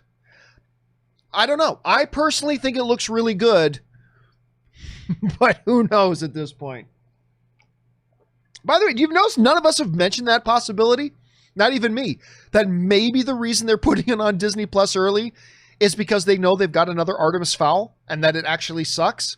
I don't think that's the case. I think it looks great, but we'll find out soon enough. We'll find out soon enough. All right, Bucky Rocks writes, on Captain America 2, I assume you mean Winter Soldier, when Steve and Nat are questioning Stillwell on the roof about Zola's algorithm for finding Project Insight targets, Stillwell names Stephen Strange. How is this possible when Strange was still just a surgeon at the time? You rock, John. Well, I mean, you got to understand. And remember, we've talked about this before. This is a question, Bucky. So you're in good company, Bucky. This is a question that's come up several times before. There are 2 things you got to look at. Number one, that was clearly just name dropped to make people who knew who Stephen Strange is go, oh, because remember, a lot of the people who were watching Captain America Winter Soldier, a lot of people watching that movie have no idea who Stephen Strange is. That may sound odd if you're in a comic book loving circle of friends, but the reality is, I guarantee you, the majority of people who saw Captain America Winter Soldier, when they name dropped Stephen Strange, nobody knew who, not nobody, half the people had no idea who that was. It was just another name, blah, blah, blah, blah, blah. It was a series of syllables. Blah, blah, blah, goopity goop. That's all it was to them. The name Stephen Strange meant nothing to most people who were watching that movie. Some of us knew very well who that was a reference to. But so I think that was really just a little Easter egg, you know, special thing put in there as a tip of the cap to people. You know, for those of you who know who Stephen Strange is, those of you who are the inside baseball, blah, blah, blah, blah, blah, blah, Stephen Strange. So you can look around the theater and 1 out of every 4 people in the theater was like, oh, they said Stephen Strange. And everybody else was like, who? So remember, most people didn't even know who that was anyway. So I think it was just a little cameo. It was a little Easter egg. That wasn't meant to have any real narrative purpose or meaning. I thought it was meant as a cute little Easter egg. Also, Stephen Strange, remember, he was a celebrity. He is a world famous surgeon. When you get into the movie Doctor Strange, he's like on magazine covers and he's like this celeb. He's a doctor who's a celebrity, basically. So they could have been dropping the name Stephen Strange just because he's a world famous, well-known dude. Yeah, Stephen Strange is on the list, not Doctor Strange, because he wasn't Doctor Strange yet, but he's Stephen Strange. And then some people try to tie, actually, John, the timeline of the MCU, this actually happens before. Yeah, maybe that's a thing too, but really, the real answer is it was just an Easter egg. That's all it was. It wasn't meant to have any deep meaning. It wasn't meant to be, oh, this is the reference. No, it was an Easter egg name drop. I think that's all it was, and I don't really think it should be looked at or worried about on any deeper level than that. Now, maybe Kevin Feige will come along and say, actually, we had an even deeper purpose for mentioning Stephen Strange. Maybe he'll do that, but until I hear him say something like that, my assumption at this point is really it was just a quick little wink of the eye, tip of the cap Easter egg, just to make some people in the audience excited for a second. And we really shouldn't worry about it beyond too much. What a great movie that is, though. All right, Light Yagami writes, is it healthy to be attracted to a cartoon character? I find Esmeralda... Listen, you're not the first person on this show to write in and bring up being physically attracted to Esmeralda from Notre Dame, from the Hunchback of Notre Dame movie. I find Esmeralda, Kim Possible, Jessica Rabbit, both Trudy and Penny proud to be smoking hot. Personally, I see nothing wrong with it as long as you recognize they're not real. That's just me. Well, I mean, yeah, they draw them to be super hot. So you recognize it's super hot. You know, it reminds me of the Bare Naked Lady songs. Anime babes, make me think the wrong thing. I cannot help it if I think you're funny when you're mad. Anyway, name that song, everybody. If you guys are in the chat and you know the name of that song, you can mention the name of the song. Let's see here. Yeah, whatever. Look, if they draw Superman to look cool, you say, wow, he looks cool. You know he's not a real person, but he looks cool. You know, if they draw a woman, if they draw a female figure to look hot, she looks hot. If they draw Bruce Wayne to look super handsome with the square jaw and everything, wow, Bruce handsome. Bruce Wayne looks super handsome. Yeah, nothing wrong with that. I get it. As long, Light, as you recognize, these are not real people. These are not real people. And yes, who was it? Robert Tari. Got the name of the song. The song is 1 week. The name of the song is 1 week. It's been 1 week since you looked at me. Anyway, Rob Tari writes, oh, same guy who got it in the live chat writes in the next question. Well done, Rob. That was good timing. How fortuitous. Rob Tari writes, greetings from the Greater Toronto area in Ontario. Greetings. I lived there most of my life. Finally got my first week off this year, and I'm spending it up north in the township of Tiny, Ontario. Nothing but beach, drawing, and getting some good script writing in. Have a great weekend, John. Thank you so much. And listen, yeah, actually, you know what? Ann and I, we are thinking about booking a place in San Diego just because it's out on the ocean and stuff like that. We're thinking about booking a place in San Diego for maybe like 3 or 4 days and maybe take 1 or 2 friends with us and just go down there, relax, walk along the beach, maybe get a place with a pool, hang out, and just where I can like sit, bring my iPad and maybe an extra monitor or something and do some work on my documentary and just really get away and do something like that. That sounds like a great idea, Rob. That sounds like a really good use of some vacation time. And man, seriously, you get up into the northern parts of Ontario, like, or even if you just get around like areas like, well, what's the name of the place I'm trying to think of? not Perth, not around the big Rito stuff, but I mean like the cottage country areas that are further north.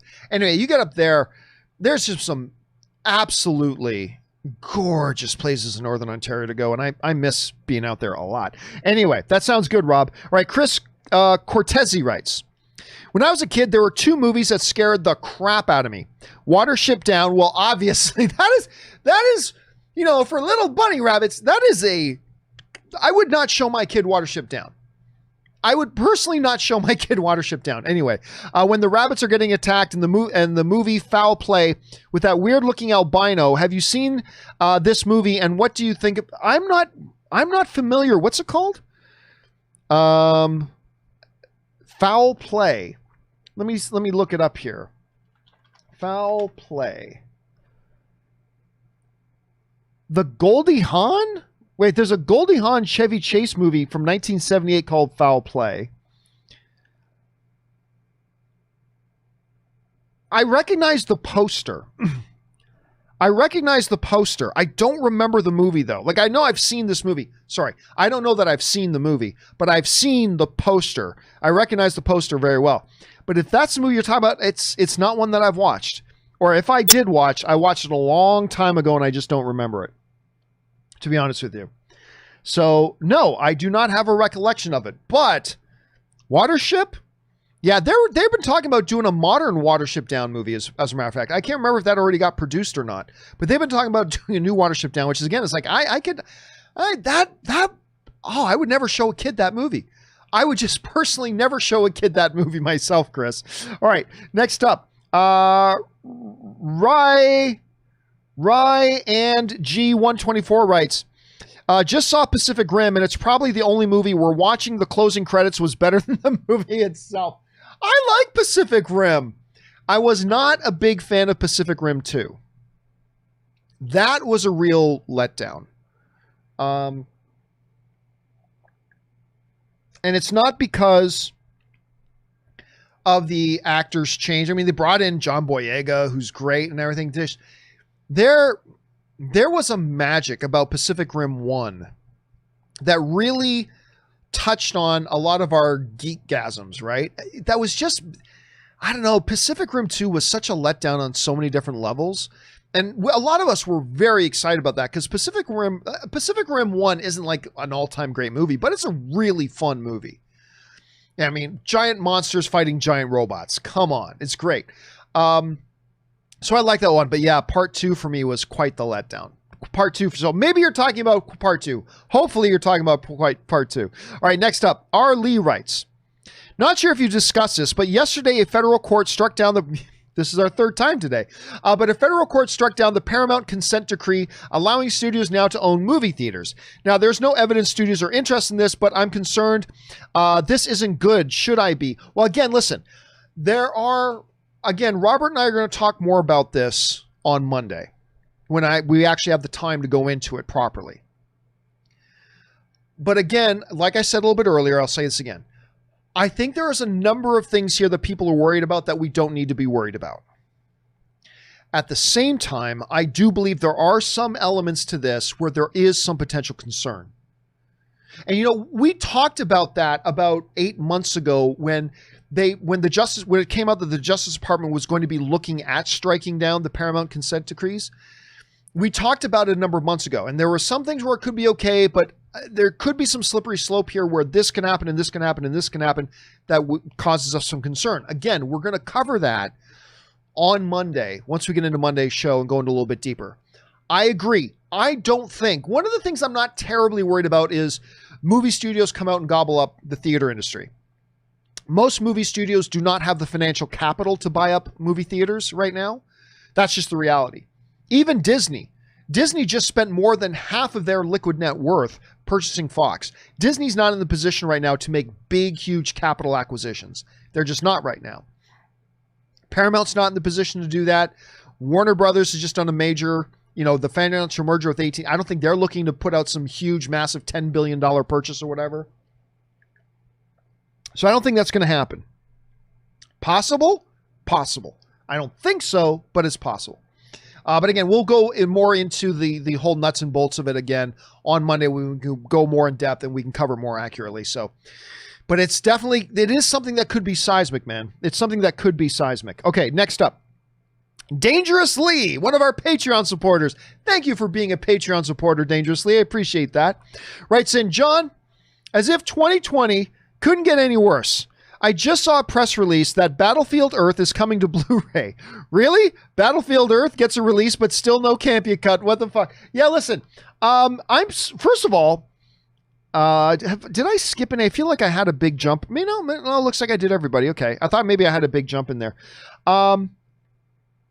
Yeah, look, I'm shocked that Battlefield Earth wasn't on Blu-ray already. Now, Battlefield Earth, of course, to me, for those of you who may not know, I have what I call the Unholy Trinity, which are the 3 all-time absolute worst wide-released, big Hollywood studio-produced feature films.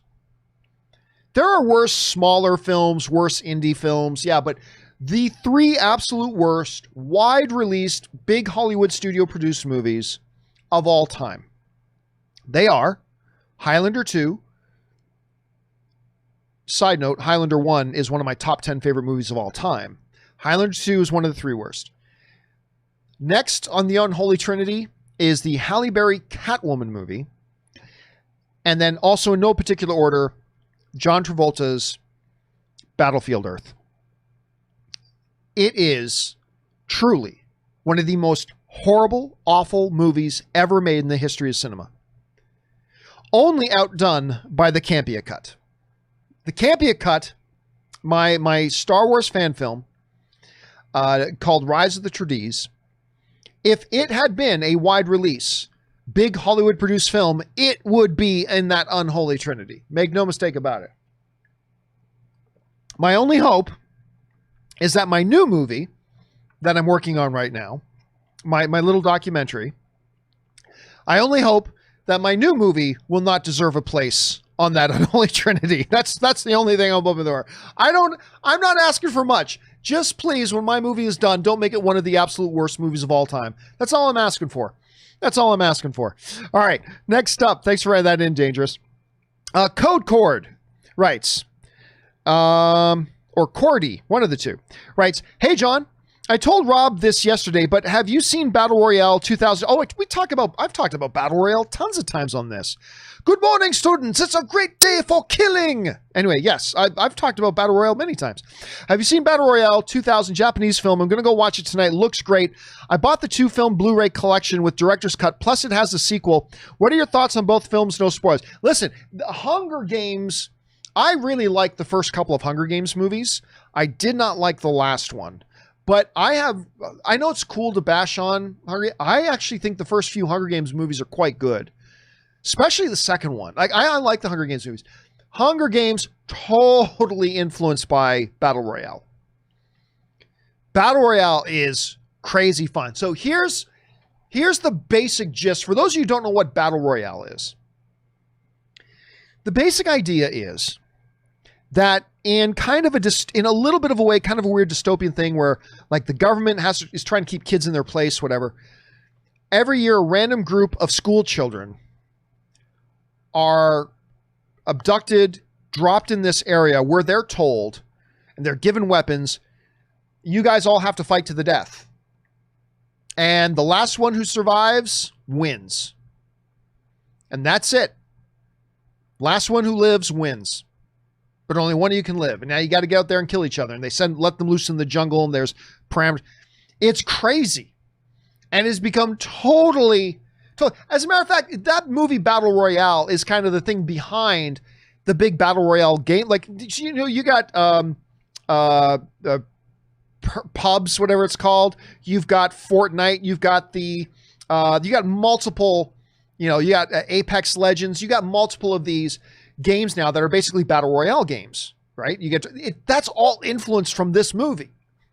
It's all influenced from this movie. It is a lot of fun. It is a lot of fun. And also very disturbing. Like they're making children kill each other. Anyway, you should check it out. Enjoy. It's crazy, it's brutal, it's violent, and it's a little disturbing, but it's also kind of crazy fun. So I hope you enjoy it, man. I hope you enjoy it. All right, Bojax writes, "Hi, John. So what exactly would it take for you to release your breakdancing video?" Oh, there's nothing that could make that happen. To release your breakdance video and the other short you made, if someone offered you now we're talking. If somebody offered you $500,000 up to $1 million, would you do it? Time for us fans to start a Kickstarter. Yes, I would. I'm not going to lie. Of course I would do it. I would probably release Rise of the Trades for, yes, if somebody came to me and said, we will give you $500,000, I would be lying if I said, nope, even then I still wouldn't release Rise. Yeah, I would do it. I would totally release Rise of the Trades. The breakdancing stuff, I don't know about that. I used to be a professional breakdancer in the sense that I actually got paid to breakdance. I was part of a crew. We called ourselves the Zodiac Crew for a bit. Then I did a little stint auxiliary as a member of the Steel City Breakers. And some of you think I'm joking, and I'm really not. But to the best of my knowledge, there is but one VHS tape that exists that has footage of me actually breakdancing in a full blue Adidas windbreaker outfit. I had the sides of my hair blonde from using Sun-In. I used Sun-In so the sides of my hair would be a little bit more blonde, and I had the mullet. And yeah, to the best of my knowledge, only one such video, and I was younger, only one such videotape exists, and it is buried safely in a box in the archives at the Campea Ranch up in Canada that will never again see the light of day.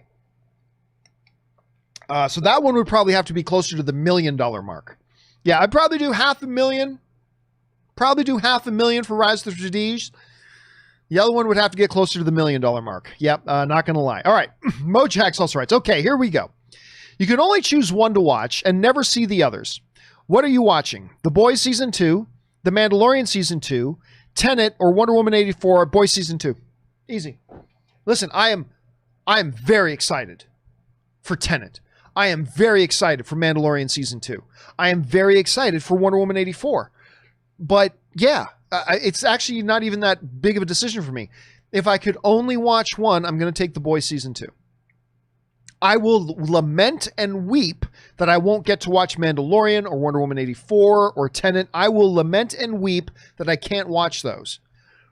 But if that's the impossible situation I'm put in and I can only pick one, I'm watching The Boys Season 2. That's the one I'm picking.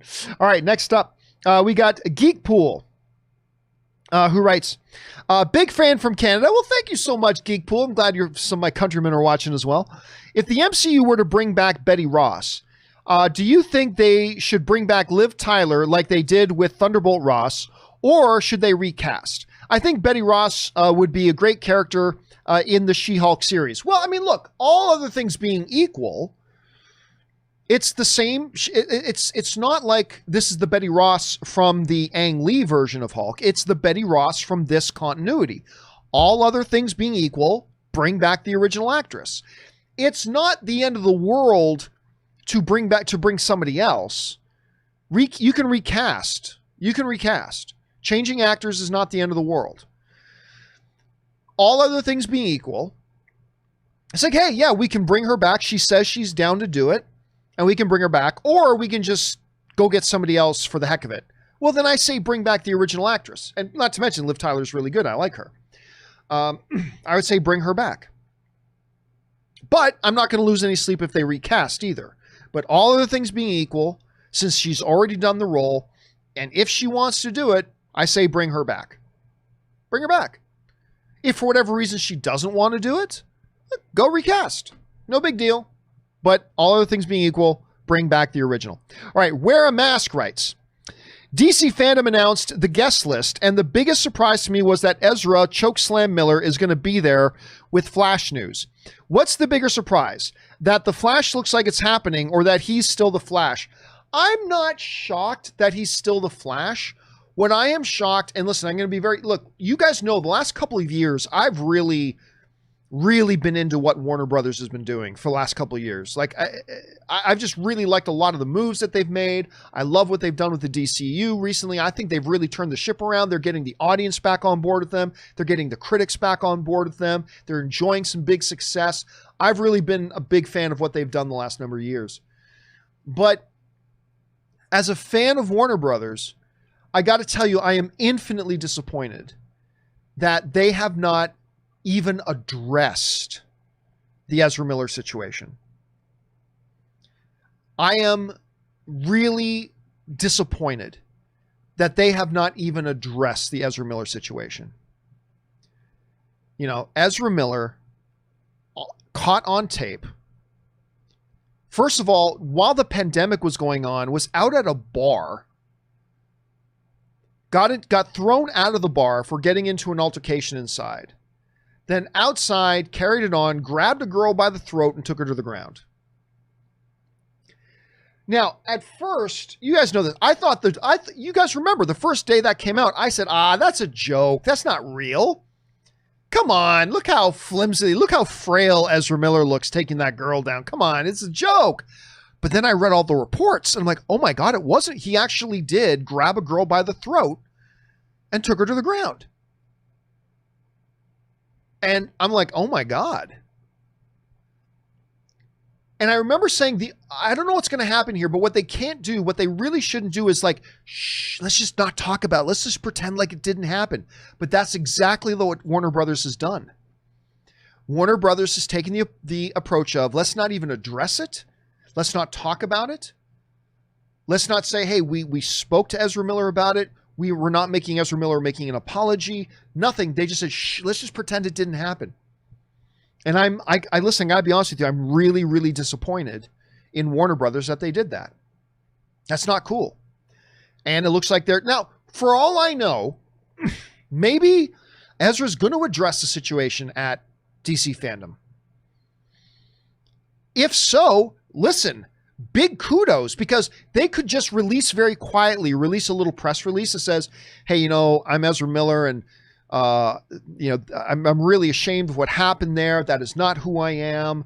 And I'm going to do what I need to do to make sure that I better myself. They could do a little press release like that. If they decide to use DC Fandom, listen, then balls full of respect. If they use DC Fandom, a big stage, and have Ezra say, hey guys, listen, I just want to address this. You know, this incident happened a few months ago and I did this, and you know, no one is more disappointed in me than me. And I am not that person. And I'm going to work really hard to prove that that's not who I am. And I'm going to make sure that that doesn't happen again and blah, blah. Then I'm going to go from being really disappointed in Ezra Miller, because you guys know I'm an Ezra Miller fan. I'm going to go from being really disappointed in Ezra Miller and in Warner Brothers to being really impressed. Because if their plan all along has been, you know what? No. We're not just going to quietly put out a news story about us apologizing. We're going to use a big stage to publicly address this incident that happened. If they do that, kudos. Full kudos. But we'll see. We'll see what happens there. All right. Bojax writes, Mattel and Hasbro have a lot of IP that they've tried to leverage into movies, TV shows, etc. Why do you think they haven't tried to license their IP for video games? I could see G.I. Joe video game doing very well, or an open world He-Man game. I don't know. I don't think there's any reason to assume that they would do well, right? I don't think there's any reason to assume that they would do well. And listen, I guarantee you that Hasbro and Mattel would entertain offers for licensing their IP, but then you got to make a good pitch. And for all I know, you know, my wife used to work. She used to be a senior person over at Hasbro. She's not there. She's not with Hasbro anymore. You know, for all we know, they were approached many times about developing video game based on their IP, but maybe they never got the right offer or never got a reasonable deal. Or maybe they were afraid, you know what? Yeah, we think our IP will be damaged if we do that. I mean, we just don't know. And I'm not in a position that I know, so I just got to say, I don't know. All right, guys, little over 2 hours, not bad. That will do it for today's installment of Open Mic. Thank you guys so much for being here and making this show a part of your day. I hope you guys have a fabulous rest of your weekend. Don't forget, the John Campea Show is on Monday one of the things that we're going to be talking about, we're going to talk a little bit of Henry Cavill and his supposed non-appearance at DC Fandom. We're going to talk about that. I got some stuff to share with you guys. We're going to talk about this Paramount decree thing. We're going to talk about a lot of stuff. Hopefully you guys will join me and Rob on Monday for that. And by the way, guys, don't forget, you can start sending in questions or comments for the live part of that show on Monday, for the live questions part now, and be one of the first people to get their questions answered simply at streamelements.com/movieblogtv/tip. But don't forget, guys, if you're not really all that interested in sending in just something, a comment or question for that, but you want a main topic on the John Campea Show, simply go anytime 24/7 over to www.thejohncampeashow.com/contact. Once you get there, you're going to see a form. Fill it out with your topic. Remember, it's totally free to do this. Hit submit, and maybe, just maybe, you might see your submission featured as one of the main topics on the John Campea Show. Anyway, guys, thanks so much for being here. I hope you guys have a fabulous rest of your weekend. I'm going to watch some UFC tonight. Watch the Toronto Maple Leafs game tomorrow. Please win that game tomorrow after that incredible comeback. Please win that game. Anyway, and then we will be back again on Monday. Guys, special thank you to all of you who sent in the questions. Number one, because you gave us great fun things to talk about. Number two, you supported this channel while you did it. And all of us here, thank you very much for that. That'll do it for me for now, guys. Thanks a lot for being here. My name's John Campea. And until next time, my friends, bye-bye.